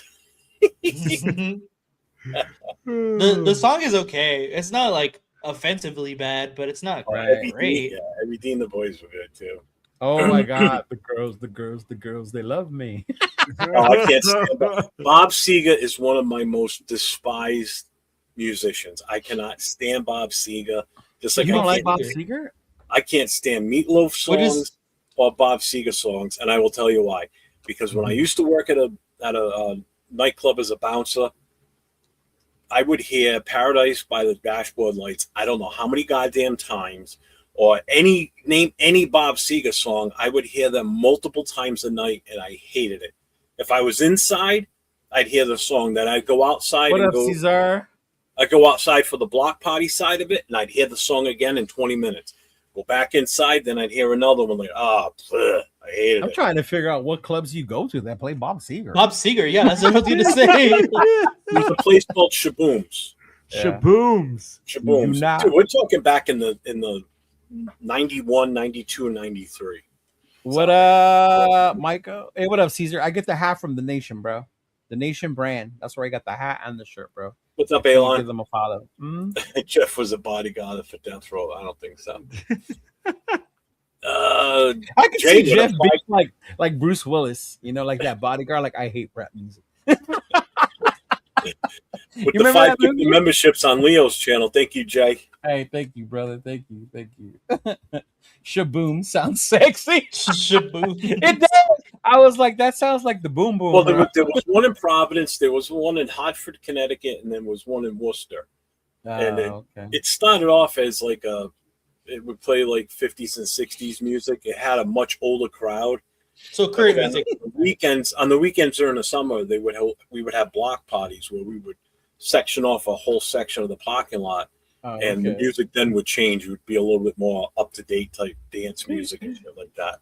And the assholes would show up. We would do nickel beer nights, nickel The draft beers, assholes? and Nickel beer. Yep. Holy shit. oh yeah. So tell me I wasn't breaking up fights on a consistent basis. I most certainly was. Tell me how old you are. Nickel beer. You basically would walk in there with a roll of nickels, which some people would do, slap that down, and by the time those nickels were gone, they were fucking hammered. Bro, there's places that don't even take change nowadays. What's You up, over there Caesar? I with know. the roller. Yeah. I like that one. Go to Dark Side. Oh, you're still not there, but Dark Side's question. I would think Jeff was a hand metal. No, I wasn't. I I was- could totally see that, honestly. In the Nah. in the 80s, when I was still in high school, it was all that genre. Glam the, rock. like REM, the Smiths, the Cure. I loved all that stuff. I was never pretty much into a hair band at all. You went into the glam rock? Are you sure you're not Latino? he said the Smiths and the Cure. You watch any of those teen movies from the 80s, any of those Yeah. songs like Pretty in Pink, Weird Science, all those are the bands I liked. That's the shit. The hardest thing I ever got into was probably Led Zeppelin. Was probably the only one that I would listen to. Yeah. Wow. I'm probably more of a metalhead than Jeff is. I was more into the college music, like the indie stuff, and REM's my all-time favorite. I love REM. That should lose. So we're gonna roll into the next one here. Jeff. So looks like as an you saw, the Allen list guy. came out of the top 100. Brock Bowers is at number 60. Mhm. Fair or disrespectful? Will? That's- Fair. He played 12 Well, let me games. ask you this. Should he be the unquestioned number one receiving option in this offense? And is 60 a reasonable number for him? Like, where would you put him in that top 100? Where would I put him in the top 100 players? Oh, fuck, man. I think he's right. We're perfectly where he's supposed to be, bro. I think he only played 12 games. If you look at his reputation, like, it's hard because he didn't get the ball. I'll be like, we had good old Geno Smith throwing more freaking completions to the other team than our own team last year. Yeah. So at the end of the day, he suffered because of that. Like Like I said, we're his gonna do numbers that, yeah. statistically Yeah. like dropped. So at the end of the day, I think 60 is fair for him. I mean, like he's an electric player. I mean, like he made some fantastic plays last year. I'll be like at the end Dude, of the that day. catch at the Charger game, Nathan. Oh, I know. that That's one crazy. handed. Me and Jacoby fucking high fives. Me and Jesus and Kobe got into a freaking group hug up there. He was. He was like, look to your right, look up. Oh shit. Oh man. Oh. Shout out to that. No, but I used to break SoFi dance. Stadium. Believe it or not. So You Yeah, were a bro. B-boy? Oh man, that's funny. I would never. have thought he's that. good at 60, Jeff. I think that's the perfect spot for him. I think, in this offense, right now he's the number one option. Is it fair to say that? Absolutely, bro. He's the fucking only threat we got out there that people circle and they say, dude, when a guy comes out on No, he's TV not. and says he's not the number one option. He's not the only threat. We have Genty also. Receiving threat. Receiving threat. Oh, you didn't Yeah. say receiving. All right. I'll specify for Cheeto. Receiving threat. So, well, Leo, let me ask you this: do you think it's fair or disrespectful? Based on the fact that this list is done by the players themselves, I think it's fair because he was still hurt. He played a limited amount of games, and the fact that they still put him on that list. 'Cause I even remember that one year when this list started, Manning missed an entire year, and they He was still still had on him in it, the yeah. top 5. And that was just on the respect to him as a player and his ability. So I like it. Do I think he's the top tight end? Probably, yeah. I mean, there's Kittle and McBride, but those are the two who put up more numbers last year, right? So they're Well, probably gonna Madden be has higher. McBride over Bowers too. Like McBride's like a 99 in Madden or some bullshit like that, right? McBride is a 99 in Madden. That's Yeah, insane. so I think it's fair. I don't think it's disrespectful. I think it's fair based on the season he had last year, because that's what the list is based on, your season, right? Type stuff. Other than that year they put Manning on there, but yeah. So I was cool with it. I wasn't mad with it. I was shocked, honestly, that it was that low. I was expecting him to be like in the 70s. Yeah. So, Nate, I got a different question for you on this Brock Mhm. Bowers thing. Give me your prediction: catches, yards, and touchdowns for a healthy Brock Bowers this season. Fuck. Yeah. That's hard, honestly. Well, just give it a shot. I mean, I believe Carr said his over/under for yards was like 1,000, something like that. I'm trying to see what he had in his rookie year. His rookie year, he had 112 receptions for 1194 and 5 touchdowns. 112 is a lot, bro. 112 is an absurd amount. I don't think that goes higher. I can say probably around 100. I would probably go on the lower end of 100, probably Okay. around 90-ish, 90, so, Barney. What up, Arnie? 90 to 95-ish. Over 1,000 yards for sure. I can see again probably 1,100. And then touchdowns. I need touchdowns to go up. He has to be our red zone threat. That has to hit double digits this year. And that would definitely solidify him as the number 1 tight end in the NFL. So somewhere close to double digits, I think would be perfect for me. Let's give him like 9. Let's just be right there. Let's give him 9 touchdowns this year. So, with I what think he you breaks 9, bro. I'm just trying to with be, so with what you just predicted for him is what I was hoping for from him last year. Okay, Yeah. now his rookie year he had 112. Yeah. I was figuring last year about 90, a little over 1,000 plus, maybe 1,100, 1,200 yards. Mhm. But the biggest thing I want to see him improve in was in the red zone touchdowns last year. And I'm still saying the same thing this year too. So I agree with the other numbers that you put out there for him. Do I think he's going to get over 100? Probably not. Mhm. Just because of how this offense is probably going to be based. It's going to be a run-heavy offense. Yeah, I agree. But I see him in the red zone hopefully being the target or the threat that we're expecting him to be, where he's going to hopefully, turn those into touchdowns. Yeah. So his, I don't his over/under for touchdowns is 7.5. So Nate is Oh. even higher than I want FanDuel. 9 to 11 in Yeah. that range. Mhm. I think to really have him. That would be like him taking his next step. We know we can get the catches. We know we can get the odds.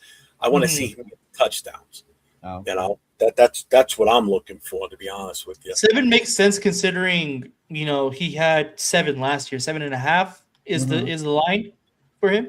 He said 7.5. So that makes sense because he had 5 his rookie year, then 7 last year. His yards are 973. Mm-hmm. That's not that bad either. Yeah. So, I think that it's kind of just giving the average on what he. No, 925. Like, my bad. 925 is his yard stat. So I would be comfortable with going over on those. I'm not gonna lie. Hold on, where's my underdog at?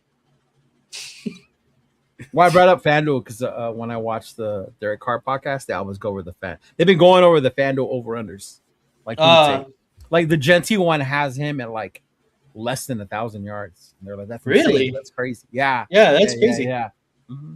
Yeah. So let me ask you guys this: if you guys see Bowers, like obviously in the Mike Shanahan offense and stuff like that, when they run their offense, Gary Kittle is their big tight end. Is that what you guys see him playing this role for us? Kittle's different though because he's. I mean, yeah, I could see him putting up those type numbers. That's what I'm seeing. Yeah, Vegas is very smart to do. Exactly. Hey, Dockside, hit me up on Instagram. It's the Yeah, same. I was gonna say, hit us up. Hit me up at Chidolinus or hit up Jeff, and then we'll make something happen, big dog. We're always glad to bring on other people from different platforms and different. 1,000%. Okay, we got to do this. James Firpo's in the house, and I haven't done this in a while. Raiders. We need a better one than that. I need more energy. Better than that Charles Woodson one. I don't like the Charles Woodson one. It's too. To what? Wow. To what? Say it. To what? Too soft. It's too soft. I don't like it. You know who's I liked, but he's no longer here, and it's a big issue. Wilkins. When Wilkins did it, I liked when Wilkins did it. Yeah. Yeah. Mm-hmm. Yeah, that was a good one for a while until he decided to start tickling people's asses. Oh my gosh. Hey, Right. thing now. Look So- at Stephon Diggs. Mm-hmm. We're going to move on to the next one here. My So God. I think 60 ranking for him is decent based on his production last year and how bad the team was. I think it's right where it should be. So Tom Brady's influence, help or extra pressure. Will, how involved do you want Brady to be? You know what? This is such a great question, Jeff. But honestly, I'm going to be honest, man. Brady should be involved somewhat, but I don't want him involved totally. The development of a player should be done by the coaches, not by the fucking owners. At the end of the day, should he have a place like if he wants to go and talk about leadership, if he wants to go about talking stuff like that, where he wants to learn, hey, that's great. Has a good one. But at the end of the day, for me to say, oh, I want Tom Brady to be in there and be with the quarterback room and do all this other. No, bro, that's the fucking coach's job. So at the end of the day, I want the coaches to develop the players, not the owners. So I think about 20%, 10% should be in there to just to talk to, more as a source of wisdom, not as a coach, not as a developer.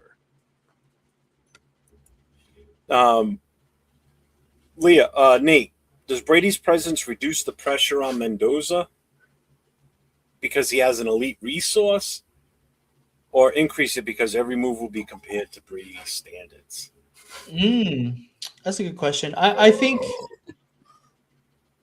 I want to say that it's, as far as in the media, it'll probably be spotlighted mainly because of what you said. He has him in his corner, whether or not, how much access he has to Tom Brady, we obviously don't know. But because the media only sees it as, oh, Tom Brady's there, he should be able to talk to him as much as possible. They should be, the GOAT should be able to, whatever. The media is going to take it that complete way. So that only adds extra pressure, from what we can only see as consumers. But as far as internally, I don't think there's any pressure added because he's there. At least there shouldn't be. And from what I've seen from what Mendoza and Brady has said about each other, I don't think that there's any added pressure between the both of them. So Yeah. I don't see it. All right, Leo, I got one for you. What is the single most important thing Mendoza can learn from Brady before he even starts an NFL game?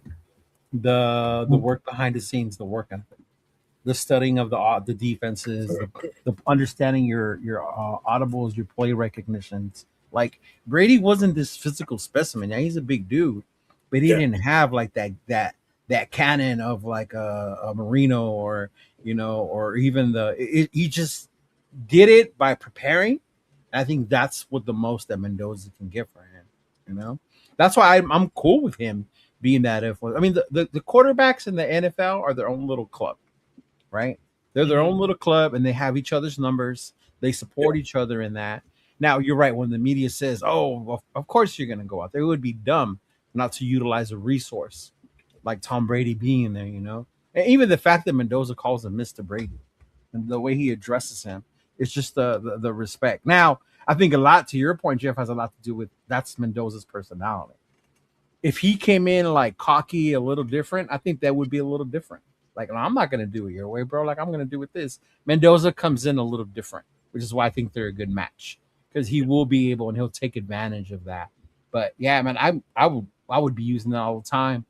Like I'm struggling learning this or that or this and this and what can I do to help me, Mr. Brady, or what would you do, or what's something I can do, and just take advantage, get as much from him as you can. I mean, you talk about 7 Super Bowls, bro. From you'd be dumb not to take advantage of him being there. Yeah.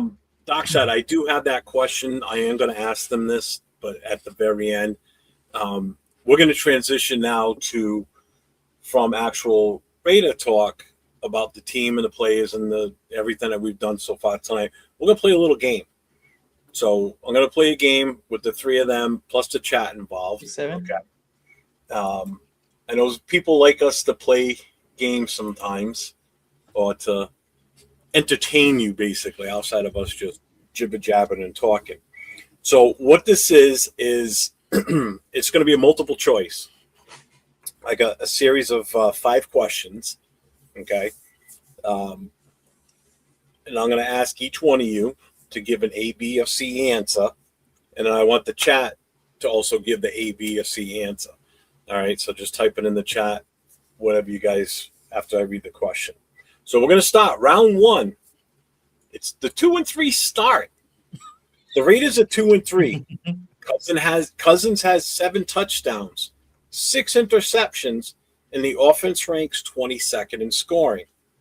A, do you stay with Cousins for at least 3 more games? B, stop Mendoza immediately? Or C, give Mendoza a designed package each week, but keep Cousins starting? Which means Cousins starts, but Mendoza comes out every now and then at certain intervals of the game with a select set of plays or a package just for him. So A, B, or C. If you need me to read them again, I will. What was A again? A is stay with Cousins for at least 3 more games. Okay. And B was stop Mendoza immediately. And C, give Mendoza a designed package each week, but keep Cousins starting. Okay. Definitely not C. Yeah, definitely not C. Quarterbacks, 1,000% you have not C. none. Yeah. 1,000% not C. Like, yeah. If you get C, how are you going to take him off the field? As soon as that dude hits the field, everybody's going to be demanding that he keeps playing. And bro, the second we lose a game, everybody's going to demand he goes play. But I'd be like putting him on the field, Cheeto. Putting Fernando Mendoza on the field. Look at Severe's answer. Trey Gentile. Trey Gentile. 2 and 3, 22nd ranked offense. Still better than last year. I'm going with A, bro. I'm going A as well. Yeah. I'm going A. Yeah. To me personally, even if we get a top 10 draft pick again, that's a win in my situation. If we are good this year, that's a win. If we suck again this year, that's a win. It's a win. Two and 3 is not. We're not doing bad. Yeah. For a team in our situation at that point in the season. Exactly. You know what I mean? Again, Yeah. there's more to it though. It's not just Mhm. 2 and 3. Cousins has 7 touchdowns, 6 interceptions, so he's almost Mhm. at a 1-for-1 ratio. Right. Mm-hmm. And the offense ranks number 22 overall in scoring. But how many? See, the part that drives me crazy at that point is like, how's the How running many game points? working? Yeah. Right. How many exactly. points are we It's averaging? not about the running It game. depends on It's about the quarterback. individual. No, That's all but it and I get that, but that in for this question in this game, it's all about the quarterback. But as Well, a after team and in 5 the games, if game, he's only got 7 touchdowns and 6 interceptions, and we're 22nd in scoring, there's a good chance we only have maybe 1 or 2 touchdowns running the ball. so at that point, it's like why bench Kirk? It's more than just him.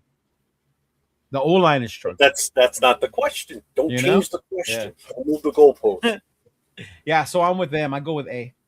All right, so we got Arnie saying B. SoCal says A. I personally would say A.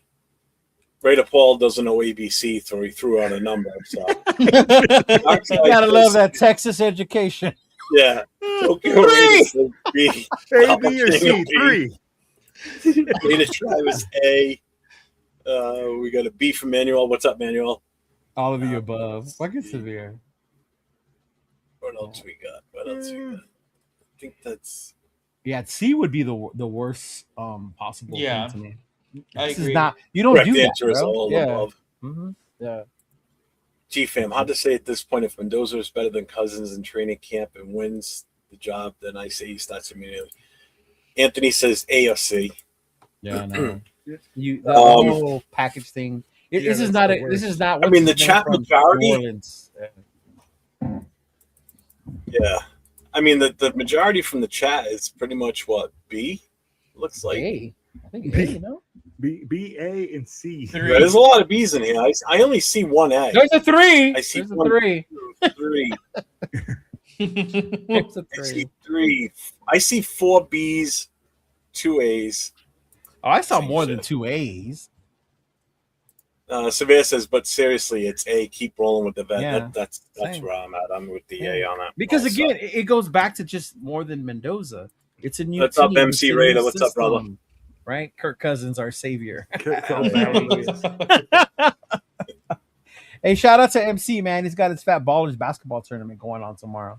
Oh, nice. Mm-hmm. Yeah. So, question number 2. Offensive line emergency. The offensive line struggles throughout camp, and the right side remains unsettled. A, do you sign the best veteran lineman available? B, reshuffle the current starters and include moving JPJ.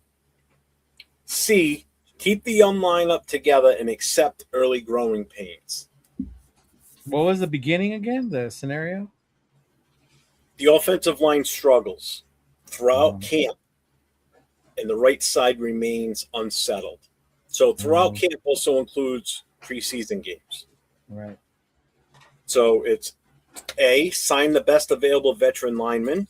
Yeah. B, reshuffle the current starters, including moving JPJ. Why you gotta be What's- JPJ?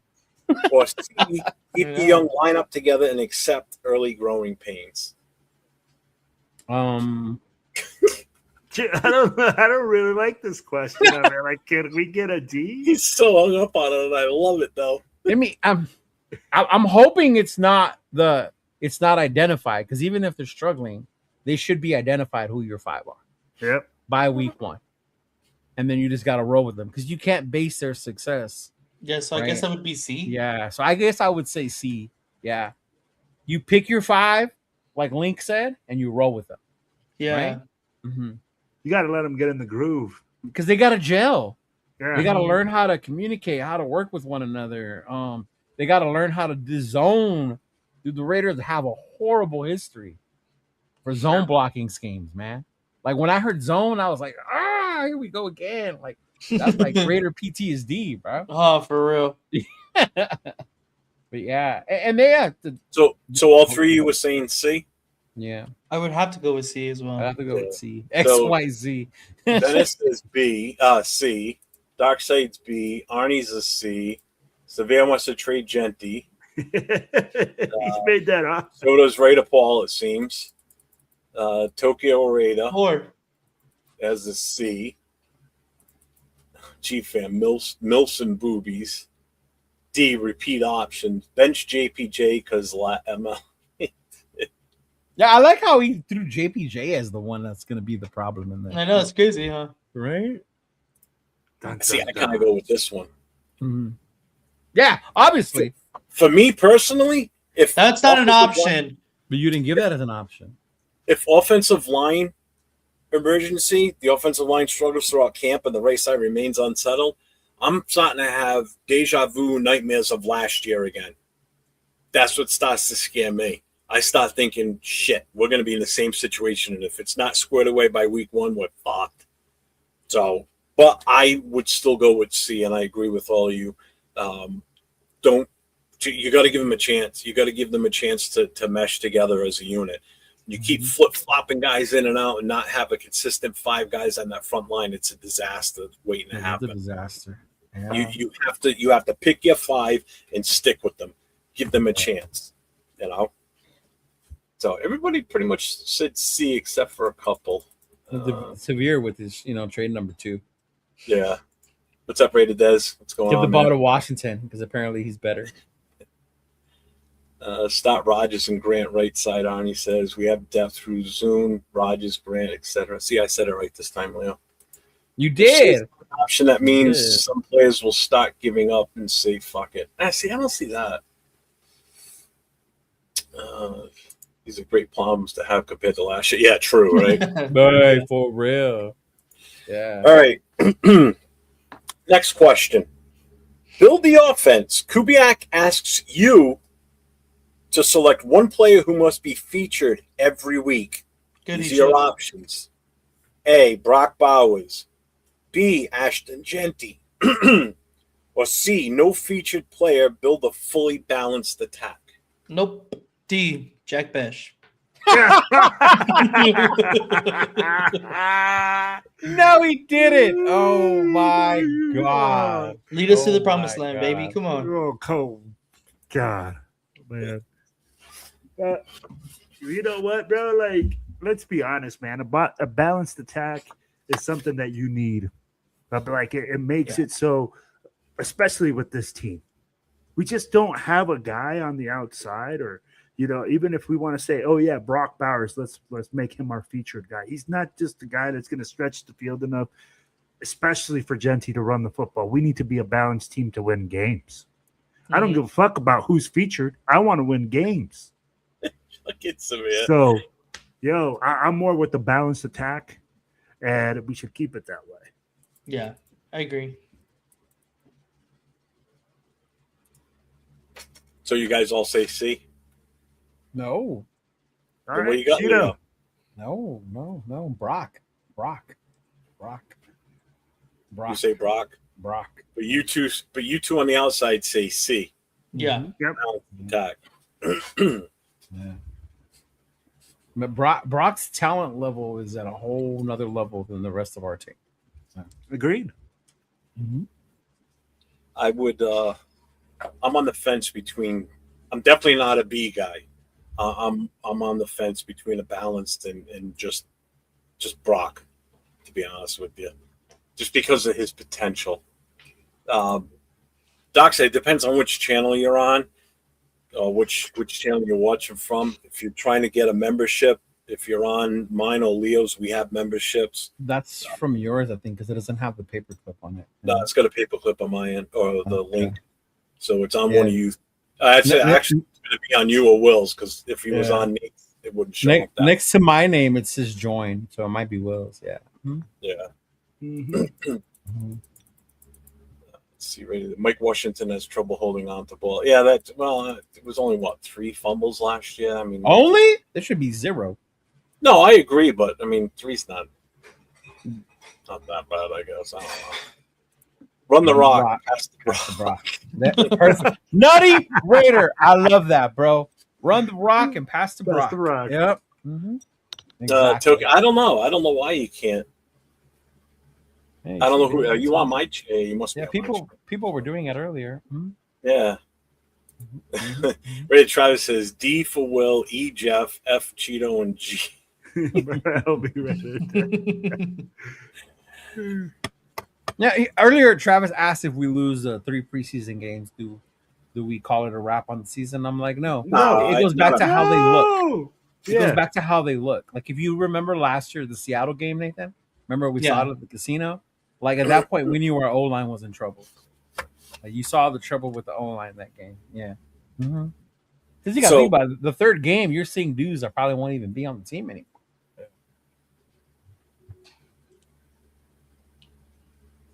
All right. Tucker. So the fourth question: trade deadline.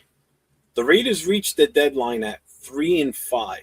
A contender offers a 4th-round pick for a veteran who is not part of the long-term core. Do you take the pick and continue the rebuild, reject the deal and fight for the season, or C, counter for a player instead of a draft pick? Who's this veteran? I know, right?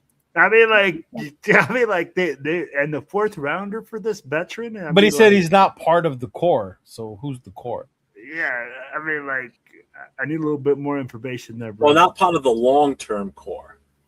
What up, AR? What's going on, brother? Like they're not part of the long-term decision. What up, AR? Be there or be square. 4th rounder. I mean, it would depend on who it is. Again, you're not looking to draft future players in the 4th round that are changing your franchise, right? So, Hey, if they offer you a 4th rounder for Max Crosby, are you taking it? fuck no, hell no. Absolutely not. I thought that was the question that Jeff wanted to ask. Basically. Yeah, when he said 4th rounder, I was like, here we go. Like, okay, say it's a 4th rounder for AFC, pull the trigger. Yeah, I do that. I do Yeah, that. because I mean that's pretty much that's what we got him anyway. So it's I would an do even- that. Yeah, I would do that. Yeah. So Richardson you're basically for a saying 4th rounder? take the pick and continue the build. Depending on who it was, obviously, if it's not part of the core, it's not one of our bigger name players. So, yeah. Well, it's not so much part of the core. I think it's not part of the core long term, is what it said. So they're not. So it could be Max Crosby, is what you're saying. That So better could- not be Max Crosby. Colt For- Miller, for- no. That would be the one I would think. But For a not 4th rounder, For a not 4th for- rounder? You're not I'm not letting me doing that finish for a thought. 4th rounder. Colt Miller would be the first one that would come to mind, but not for a 4th rounder. I would do a player swap if it's a younger player, depending on what position we need. Like if it's a younger linebacker, I would trade. If somebody really needs a left tackle, what linebacker? I have a sandwich. I don't know. It's hypotheticals, man. Shout out to Afakasi with the $5 Australian. What's up, gang? Me and Aunt look forward to seeing you guys week 1 and 2. Be Damn, there. bro, don't shun his money. It's still good. This guy next to me over here with the glasses and the black LV hat, he's not going to be in Vegas. You know, he's so cool. He's already been there, done that. Yeah. I'm sorry, man. I'm not rich. We're gonna like you guilt you. guys. I can go to Vegas every other Dude, week. you realize how expensive New York is? I can't either. It's okay. That's why I'm saving on my Don't money. tell me about I'm not rich. Hey, New York that's- is expensive. That's why I'm saving on my money, bro. Yeah. Yeah. Fuck Severe that. says, hey, trade Ashton Genty for a 4th rounder. Boo that man. No, hell no. Hell no. No, I wouldn't do that either, bro. Come on. Yeah, I So would. Raiders says hit it and quit it. I would think about Miller for a 4th rounder. I would, depending on the development behind him. You know, because I think I said this the other day when I was with Rundown is I think Miller, this is the last big contract we give Colt. You know, this is the last one. So what are you going to get from him after this? Thank you, Afakasi. Yeah. Shout out to you for being in here, too. Yeah. Yeah, I agree, right? I mean, he would be the first one that would come to mind for me, but not for a 4th. Maybe a 3rd, 2nd. Yeah. What about Meredith? Yeah, I do it for Meredith. 805's in the For chat. I might Meredith, say yeah. something about Meredith. All right. For Will Putnam. Will Putnam. Yep, I'll do it for Will Putnam. God forbid I say Adam Butler. Yeah. Oh, hell no. Oh, Butler all day long. We could do AB? Yeesh. What about somebody like Palomao? I would No. do that. He was undrafted. You have the young people behind Palomar already that you brought in. So if somebody's I giving guess me you're a right. fourth for Isaiah, and I like Isaiah, I love the Oos. I met him a couple times. Cool ass dude. I love him as a Raider. But at that point, it's like for a fourth rounder. Yeah. Yeah. Thornton. Yeah, I can't All right, stand. so that was I can't that was stand kind of Tennessee wide receivers. So that was a that Was it Naylor? that was a Doug question. Naylor. All right, I so thought he was here's the from final question. Um, The final verdict on this one. The Raiders finish 8-9. Cousins plays respectably. Mendoza never starts, and the young roster shows improvement. Do you Mhm. consider A, a successful season, B, disappointing season, or C, incomplete? Success depends on Mendoza becoming the 2027. No, You got your A. You got your A. Give me an Hey, A. hey, A. hey, You hey. got your A. Bro, are 8 you- and 9.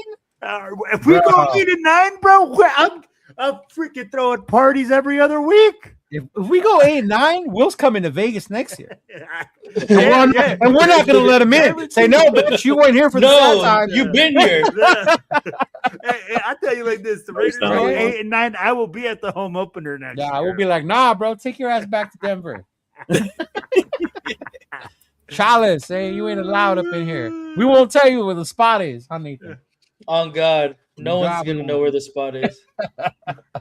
Nah, bro, we were 8 and 9, Jeff, and we finished the way way. you said. I could not wait until the season Yeah. started, and then we put Fernando in, and then we move forward. Like, oh my Oh, I'd god, be even more excited. You know what? Because, like I said, my expectations are not high for this season. I just Yeah. want to see. I just want to see the team be competitive. I want to see progress. And if we finish 8-9, then comes next year, I'd be with pissed, what we do in honestly. free agency and in the draft, that's a whole new ball game. you'd be pissed if we finished 8 and 9? If we finish 8 and 9, that means no Jeremiah Smith. I'm Oh, I upset. see what you're saying. Okay, I'm Oh, so that upset. would be the downside. that would be the downside unless you trade. Let's it up. Like we trade went, backs. we went 8 and 9 for what? I'm not doing this whole thing for fucking draft picks, bro. I'm trying I to am. fucking win. So I'm like, at the end of the day, like if we go 8 and 9, bro, I get it. We get a worse draft. But I pick, also we can don't still want to pick- be a 1-year wonder. Like But I we don't got- want it to be a 1-year team. But if we're like At a that point. receiver short, right? Because you're saying, hey, you said that kid's a Look at receiver. Adolfo. So I'm like, you could still Look draft at a Adolfo receiver at 14. Like Malachi Lemons was available this year at 14. Yeah, we should have boy. did that. We should But have did Jeremiah Smith is Fuck, at a man. whole other that. That's level. completely different. Yeah. No. I get what you guys are saying. That Yeah. that No, but kid yeah, is, I like, get on what the you're top saying half. too. But Yeah. I'm just saying there's still going to be a valuable pick at 14. At Yeah. 8 and 9, bro, that puts so much wind in the Hey, we could sails of take Raider another Nation. quarterback at 15. Wasn't Simpson drafted around? Oh There my- you go. Get There to you the go. fourth You know what? I round, feel then much we'll better. You guys make me feel much better. Right. You could get a decent offensive lineman at 14. Yeah. You get a lot. Oh, if we go 8 and 9, Max is staying. Oh yeah. Oh big yeah, time. bro. Yeah. Are you Uh-huh. kidding me? 8 and 9 in the first season. Do you know how pumped up people would be? Yeah, Shoot, bro. boy. Telling you, Will go to Vegas. That's For how once. pumped up people will be. Every single, I'll be like, I'll tell you what, bro. The most disappointing part is every single time I've been to Vegas, we've lost. Oh, maybe you shouldn't come then. No, Oh, Yeah, because- send your ass in because- bed. home opener. Because when you went to Houston, they won. no, for home opener, for home Oh, opener, for come on. home opener. Let me specify. Oh, because we brought up Butler. Actually, because Leo brought up Butler and Meredith. And that's Meredith. foul language. And Meredith, yeah. Bro, think about our history. We've beaten the Saints. We've beaten the Ravens, right? Yep. At home for the home opener. Other than that,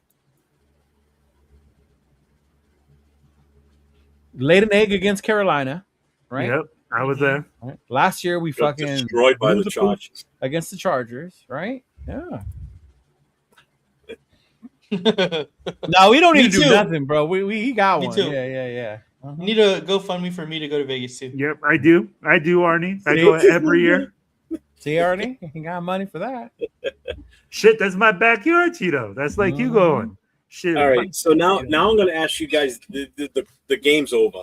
I'm just going to ask you guys a serious Who won? question. Who won the I game? know. Wait, what's the Really? Nobody really. It was just The a chance viewers. to The viewers talk it up won. with the chat, and get everybody's me. feeling on this season before we have some fun here. That's all. So, and then we're going to get into the flyers that Will set posted down below, which is like about 30 of them. It's 20,000. Yeah. So, Darkside, this is the question that you've been wanting me to ask. So I did have this already on here. So all three of you, we're going to start with Will first. So I want you all to put your name on one prediction. I want you to give me one safe prediction, one bold, and then one absolutely absolutely reckless prediction for the 2026 Raiders. Reckless? Yep. Okay, one prediction. One safe, one bold, and one absolutely reckless. One safe. Yep. Try and keep Fernando, the answers short. Fernando Mendoza will not start more than 4 games. Okay. Okay, that's your safe. Okay. My bold. Chidolinus and Darkshield will join together and sell jerseys this year and join combined forces. That's my bold. You already failed on that one. And outrageous. The Raiders will be a playoff team this year. That's Ooh. definitely outrageous. That's 1,000%. 1,000% outrageous. What did you say? I said the Raiders will be a playoff team this year. That's a bold? Or is That's that your my reckless? outrage- That's my That's reckless. your reckless one? Yeah. Yeah, that's very reckless. Mm. And for my bold, I'll go this. I'll say Ashton Genty will have more than 1,200 yards. Oh, remember that, Elon? I was there at that one too. That was another one. Yeah. So there you go. All right, Leo. Your safe prediction, bold, and a reckless one. Severe's still in the chat, right? Should be. Okay. My safe prediction is Ashton Genty runs for 1,000 yards. That's pretty safe. That's Mhm. safe. I agree. Yeah. Yeah, Mhm. almost did it last year, but a horrible team. So, Yeah. Yeah. I think that's pretty safe. My bold prediction is we win more than 3 games in the AFC West. Wow. Ooh. That might be That's- us being reckless. No, wait till I get to my reckless. Right. My reckless prediction is that Jack Best shuts me the fuck up and he becomes this amazing possession wide receiver. That I Why'd just you steal absolutely love. mine? You stole mine. Because that gonna would be mine. like, to me, that's never gonna happen. Yeah. Mhm. All right, Yeah. Nate. Damn. Okay. I would have to say my safe one. Ooh, I like G fans. Ooh, I like Jonah. That's a Jonah. tough one. Ooh, that's a good one. Safe it. Honestly, I feel like safe is kind of hard because we really don't really know like this team too much. But I'm gonna say that it's gonna go with Brock Bowers is gonna be our leading receiving touchdown. Our Okay. leader for receiving touchdowns. Okay. It was Definitely. Brock Bowers. That's pretty safe. Yeah. I like that. My bold is Ashton Genty will get over 1,500 all-purpose yards. Ooh. Over 1,500 all-purpose. Okay. And third, I was gonna say Jack Best is gonna lead receivers in receiving yards, but Uh-huh. Leo stole it. I did. He stole it. I did. He said. Now I have to think of like a crazy one. I don't know. Fernando Mendoza actually lives up to his draft status. Wow. Okay. That's a crazy one. That's a crazy one to me. Wow. Go ahead, Jeff.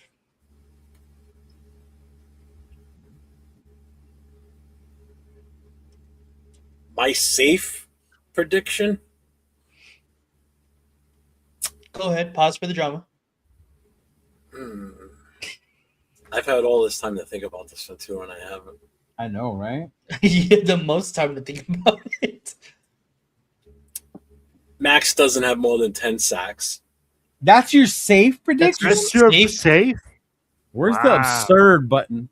I know. No, I'm kidding. I just wanted to get somebody's attention on that Wow. one.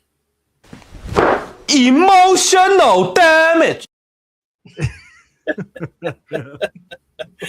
They found the toys. It did.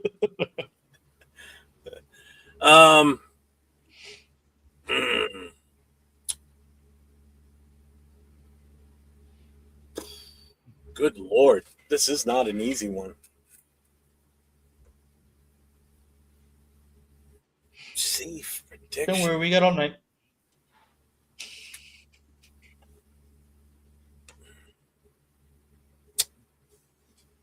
Safe prediction: Linderbaum doesn't give up a single sack. Whoa. Whoa, that's crazy. Whoa. Ooh. Bro, that's a safe prediction? That's I'd say it's kind of safe. I'll say it's pretty safe. Bro. Okay. Bold prediction.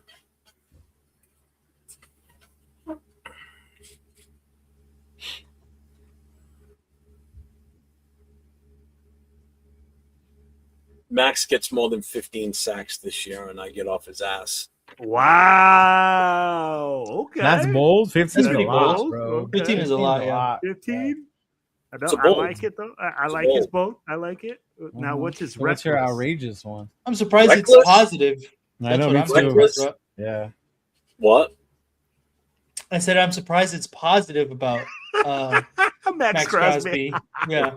Me too. My complete reckless one. JPJ is not named the starter on this offensive line. I don't think that's. I don't think that's reckless. That's not reckless, yeah. At any point during the season. I think that hits more with the JPJ fans. Yeah. Yeah.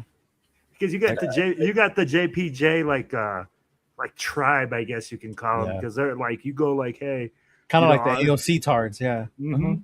Yeah. 100%, you know. Actually, Mhm. you know what? My reckless is AOC starts at least 5 games this season. Now that's fucking reckless. That's reckless, That's yeah. reckless, That's yeah. reckless. Oh There my you god. go.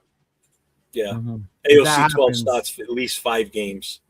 Yeah, it's pretty Yeah. reckless right there. If that happens, I'm a cranky person on these fucking channels. Yeah. Don't worry, bro. We all have them. I believed in Brian Edwards as the wide receiver. I think everybody did. He was TO, right? Predator, remember for 10 months, did someone get him some Dunkin' Donuts? Ooh, Safe. some of these are pretty good. We way more competent We are than way last more 2 years. competent. Bold is 7 wins Massachusetts. and in the England. playoff mix for a while. Reckless, Cousins will have a strong finish to the season just outside of MVP talk. Oof. Right, which is good trade value wise, right? Uh-huh. So Tokyo Raider says, my safe prediction is we win more than last year. My bold Tough, prediction yeah. is JPJ gets hurt and bench. Reckless is Derek Carr comes back to save the Raiders.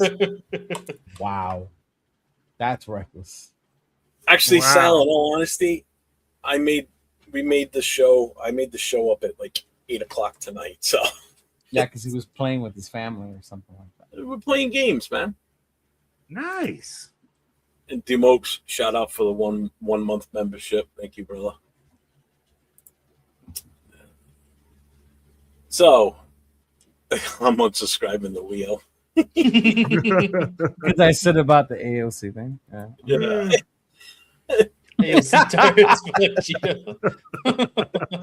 Bro, I was called the Kardashian. Come on now. Yeah. Yeah. Jeff Phillips is going. No, it's For real. I got another one in the fridge still. I That's know, a bold right? one. I don't think it's going to come true, but if it does, it does. The bold one, I think I would have went to Max getting like 15 plus sacks. I like that. Oh, I forgot to put that up there. Mhm. But, all right, Will, you ready? Start talking about some of these banners. So which one do you want me to bring up first? You want them in that order? Yeah. All right, so here we go.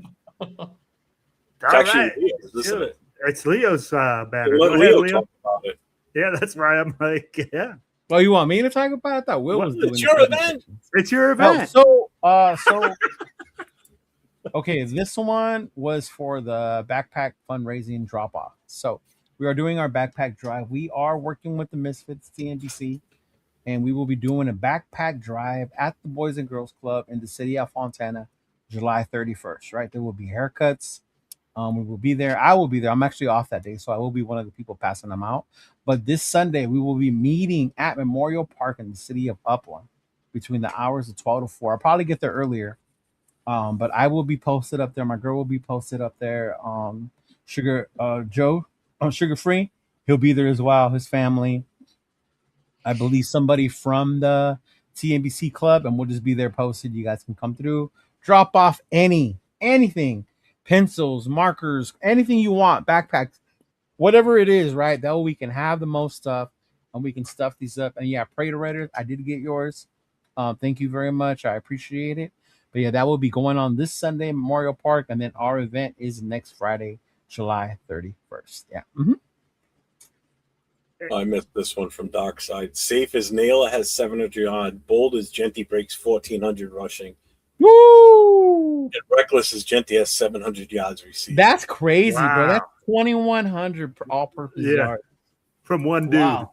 Mhm. That's pretty that would be impressive. insane. That would be all the off-season bullshit I'm doing collecting Genty cards would have been worth it. Yeah. I'm like, everybody talking shit on Genty would just be quiet after that. No, they won't. No, they won't. He says. Mm-mm. We good with this one then? I can go on to the next one. Yes, sir. Mhm. All right, guys, this is TBH Youth of the Nation, and We TBH are. San Antonio is down there doing a backpack drive until August 2nd. Please make sure that you guys go down there and contact them. That's Mayo, right?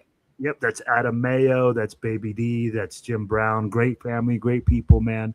And Cheeto, there was something else, man. I heard about your guys' backpack drive, which is I thought it was pretty cool. Is that you guys like let the kids select like their backpack, the color, like That's all the that plan. stuff, huh? The plan is to have everything set up and put out there for them so that they can come up and pick the ones that they want to grab. Yeah. No, man, that's fucking awesome, bro. Yeah. I overheard that and I just wanted to bring that up, and I just thought that Mhm. was something cool that you guys do, man. Fade if I So bring if you that. guys make sure to support these things, man, it's for kids that don't have stuff. I'm like, I know that we've all been there when we wanted to have something nice and we couldn't afford it. So yeah, man, I'm like, let's go on to the next one. Hang on. We are, But National Treasure 99 AOC autograph RPA jersey booklet. If any AOC fans are interested. A national treasure. Yeah, man. you better get money sooner or later, bro, out of that. What's up, Anthony? What's going on, man? Oh man. And I this have one's one of the special Christmas sweater inserts AOCs that's just gonna sit there because fucking Cheeto. But this flyer's for week 3, man, down there with the crew from Oakland. TBH is going to be doing their thing. They got they have tickets. They got all sorts of stuff going down there. So make sure that you guys contact them. I think Severe is going to be part of the podcast crew that's down there. They're going to have Chris from Protect the Shield's going to be down there, and a couple other guys, right, Cheeto? what is this one? New That's Orleans? the crew. Yeah, that's New Orleans. Oh, bro, you jumped all the way to New Orleans. Travis Yeah, is you're all this over one- the place with Yeah, the fucking dates. this one Yeah. just jumped up. That's Turf, Severe. What are you talking about? This says Oakland, This is California. Oakland. Or I was gonna Newark, say- California. Old Sullivan's Yeah, you're Pub. not. This one's different, bro. Yeah. Oh, my bad. I'm like, Yeah. I This is probably the one Cisco sent you, no? think so. Yeah, this is the wrong one. My bad, guys. I Yeah, apologize. this is their This is their the new one down watch there. party, right? Mhm. Yep, that's their new watch party location. I'm like, oh man, I'm all bumbled up. But yep, that's the new watch party. All Yeah. right. So anyway, this is the Bay Area TBH hooking up with the Crew Tailgaters. Obviously, very popular back in the Oakland community. So they are gonna connect, collab, work together, and bring you watch parties throughout the season. The location, right, is in Newark, California, O'Sullivan Sports California. Pub, and then that's where they're gonna be at. Yeah. Mm-hmm. Obviously, you go. Modelo. Obviously, sponsored by Modelo buckets, and that whole thing. Yeah. Yeah, not Newark, New Jersey. All right, No, next no, one. no, no. Yep. Hey, I this gotta is the pay attention. TMBC annual home opener breakfast, man. It's going to be at Parkway Tavern. Make sure that you guys go check that out if you guys have the opportunity. That's going to be Saturday morning, right after Fremont's I'll be Eat On there. Friday. Yeah, make sure that you go down there, check out our boy Jeff, I will take be there pictures, for that. man. It's a great event. It's just a bunch of Raiders fans hanging out, having breakfast, shooting the shit. You The guys know menudo how- better be good, Marty. Yeah. All right, man. And if you want to go to the next one. Yep. And then, And I'll hey, be at right this after one that. also, because this The- is right after. Yep, right after that, man. TMBC is going to be throwing their charity poker event that was won by Joe Morley last year. Guys, Yeah, this Joe's is the defending champ. Yep, he's the defending champ. This is an opportunity for you guys to go play poker. You're going to have Lincoln Kennedy there, Jay Schrader. You'll have a bunch of podcast guys. You see some guys that are personalities. It's all going to a good cause. They all do it towards charity. I know some of it's going through St. Jude's. The other part's going to U.S. Vets. So make sure if you guys are going to the home opener and if you guys have an opportunity, go check them out. And after that, I'm like, they'll get the you're going to be able to go hit the parties. Actually, I'm going to put, hang on. This is the better one of that. This is the most updated flyer for that TMBC. So Lincoln Kennedy is definitely going to be there. He's slated. He played last year. He's going to be back playing this year. Jay Schrader will be there. Mhm. There is a early bird bonus. So if you pay in full the $100 buy-in, if you pay in full by August 23rd, you get double the chips. So you buy in for $100. If you do it before August 23rd, you'll get an additional $100 in chips based on what this is. So this starts pretty much right after the breakfast is over. It's at the same location, so you don't have to go anywhere. So Is that the Parkway Tavern? Huh? Is that the Parkway Tavern? Yep. Yep. The place that gets full of Charger fans on Sunday? I will definitely be there, and there is word that there may be other Raider alumni that show up. There's going to be a lot of Raider alumni in Vegas that week. You will be there. Why did you say you then Raider alumni? You ain't Raider alumni? You know what I mean? Bert? Yeah, there is going to be a lot of Raider alum over there for home opener. They're pretty much going to be anywhere and everywhere. We're going to see them on Friday night too, I'm sure. All right, so what's the next one? This one. Well, this is another part that TMBC is doing. St. Jude's Cancer Walk, man. Make sure that you guys, if you guys have the opportunity, please donate, man. When is that? I believe. It looks like it's an ongoing. No, it's a. Oh no, it is a walk. Yeah, I believe they're doing it like right at the beginning of the season or something like that. I don't have the absolute dates on that. Yeah, there's no information on it as far as You know what, GFAM? I wonder why they don't do the poker tournament here in LA. I have to ask Oso about that. Yeah. October 24th. Thanks, Travis. It's probably just something they haven't thought about, man. Now that you brought it up, I'm sure that if you talk to the right people, there could be something done like that. Man, you're supposed to be the right one, big dog. What's up, Ernest? Yeah, Travis said the 24th is the walk. October 24th. Yep, there it Yeah, is. but scan that code, screenshot, donate, join the team, help them out. Yeah. Always doing great causes in Las Vegas, TMBC. Yeah. Yeah. So that's all the banners, right? I don't see any others. Yeah, that's the last one. Yeah, that's all. That was all you put up? That's all I got right now. I feel like I don't have more. About like Cheeto. Not famous. I see he had an agenda. Now I have an agenda? I only had 5. So real quick, for the home opener, there's a few different events going on there. So there's the Friday night Fremont Street. Then after that is Troy Bar, right? Yeah, that's a beers thing. Yep. For the suicide awareness, right after that at Troy. And then Saturday is obviously the TMBC breakfast, the poker tournament, the event that TBH is holding at the Palms, and then Leo, what's the events you got? That You got the backyard barbecue the street fair in Las Vegas downtown. Fremont, we will be there. Raider Crusaders, I will be there. That's Saturday, right? That's Saturday. That's Saturday. The doors open at 4. They already have some of the performers. They got Dub C, they got Cypress Hill, they got Meloman Ace. They just added to Lowrider Club, so there's going to be lowriders there as well. Yeah. You can buy your tickets on there. The banners are on my page as well. I know Travis has them also, the home opener block party. So I will be there, and there will be exclusive merch that would only be available at the home opener black party as well. Yeah. Anything that you're doing on Friday? There's no, nothing, but there's no other events on Friday outside of the TBH Fremont Street, right? That I know of. The Pandemonium. Oh, that's the Pandemonium thing. We're doing something before, but that's not public. Yeah. Okay. Yeah. So are you going to be there Friday night then at Fremont? I get there early Friday, yeah. I will. Yeah. Nate, you'll be there too? You kidding me, bro? You got to be VIP like Chico. I love how Nate's like, I will. Not that anyone cares. I was going to ask him too next. Right, how Nathan? Well, because I know you're setting up your booth on Saturday, and I think Nate's going to be with you on Saturday, correct? I thought, isn't he hanging with you? Yeah, For if he what? wants to, yeah. If I want to. Yeah, I mean, like, damn, No, bro. of course, man. He knows what he's got to do to get there on time to be able to come in when he comes in.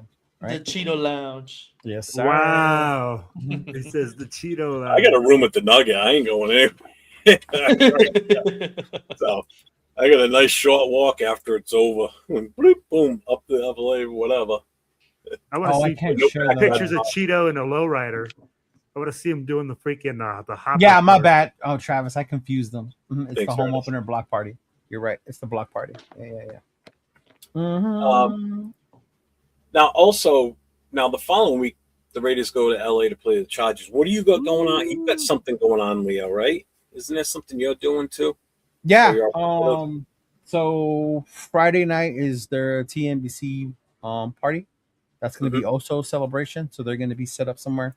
I just talked to Chef and Oso, so they're definitely going to be doing their thing out there. I have the flyers, and then I'll probably post them up on the next show. And then also on Saturday, there's 2 events, and I will be at both of them. There's one earlier in the day, and there's one later in the evening. So earlier on Saturday, there was a pool party over where Jeff is going to stay, over at the Tom's Watch Bar, where Lester Hayes is going to be there, right? Oh, and that's nice. brought to you by Die Hards. That's going to be Julio in collaboration with a bunch of different people. With It's at the hotel that I'm staying at? It's right next to it. Yeah. Yeah, Nice. It's right there. If you're familiar, if you're here from the LA area, you know who DJ Angie V is, and she's going to be the main one performing there.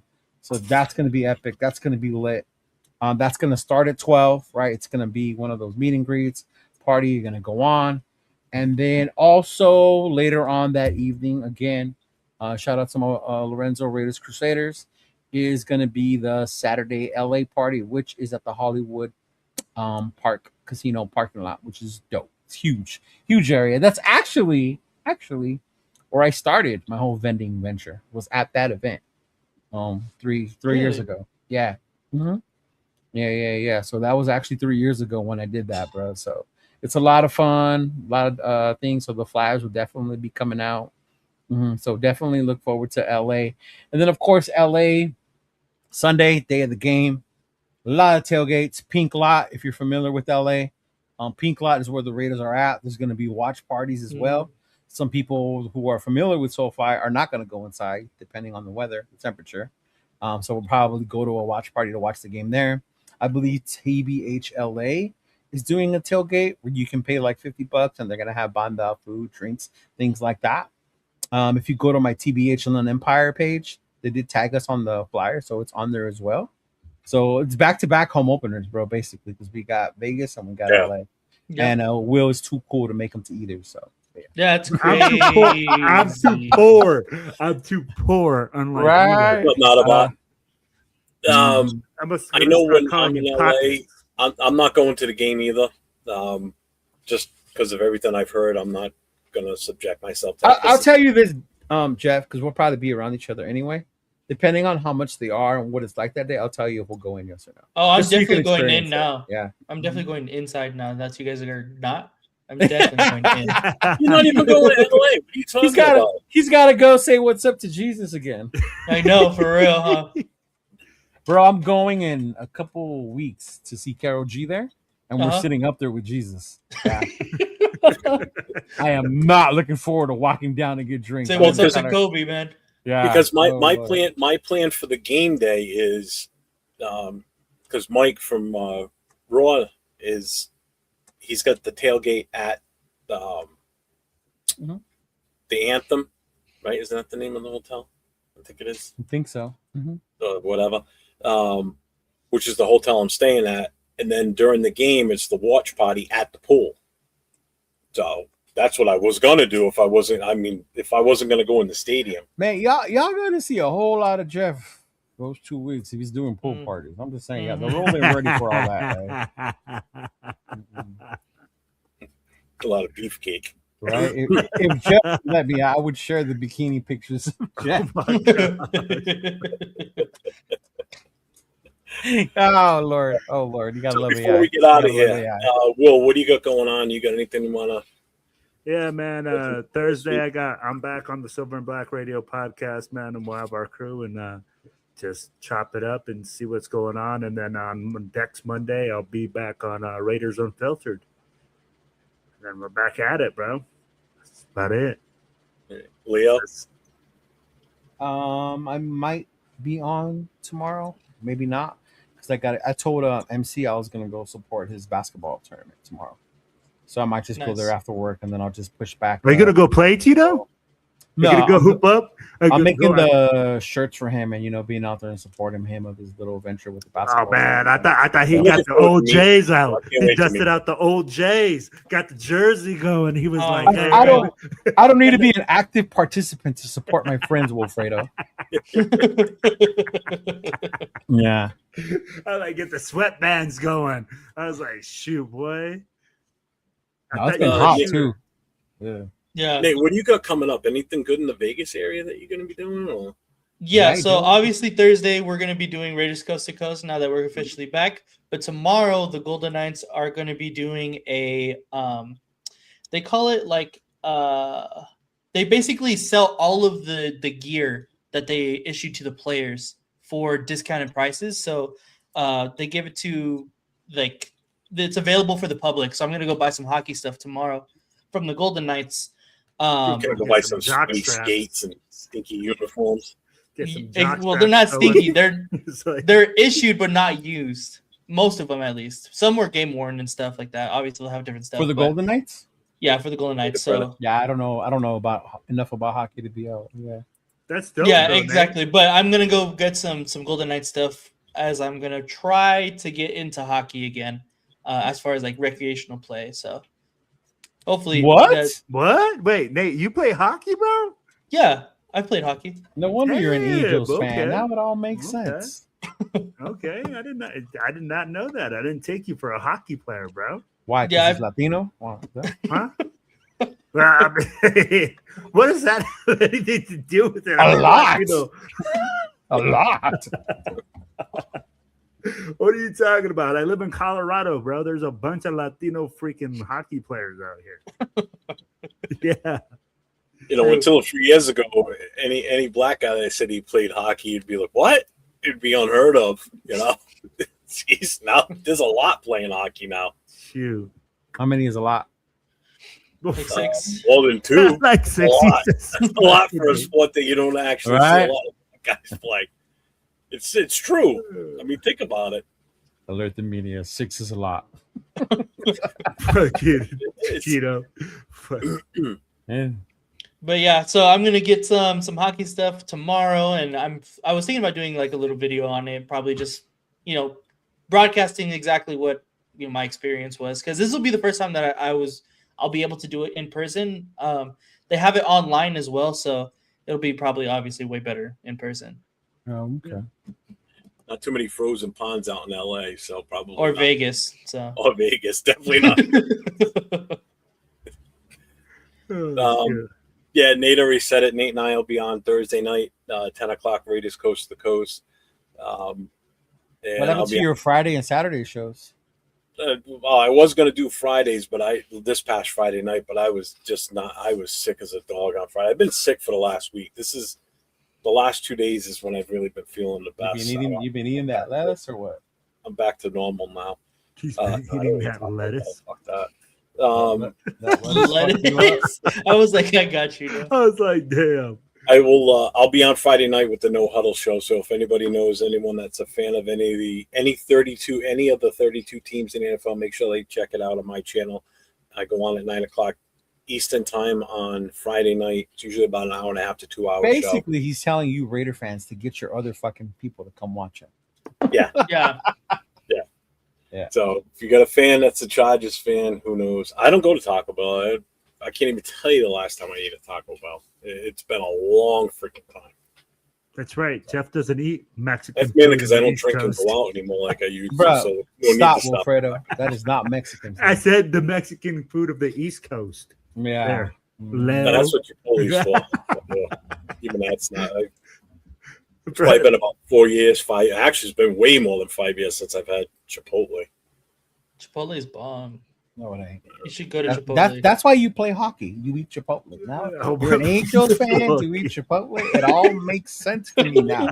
It does. It's He all, said you're an Angels fan. yes. It's like you play hockey and you eat Chipotle.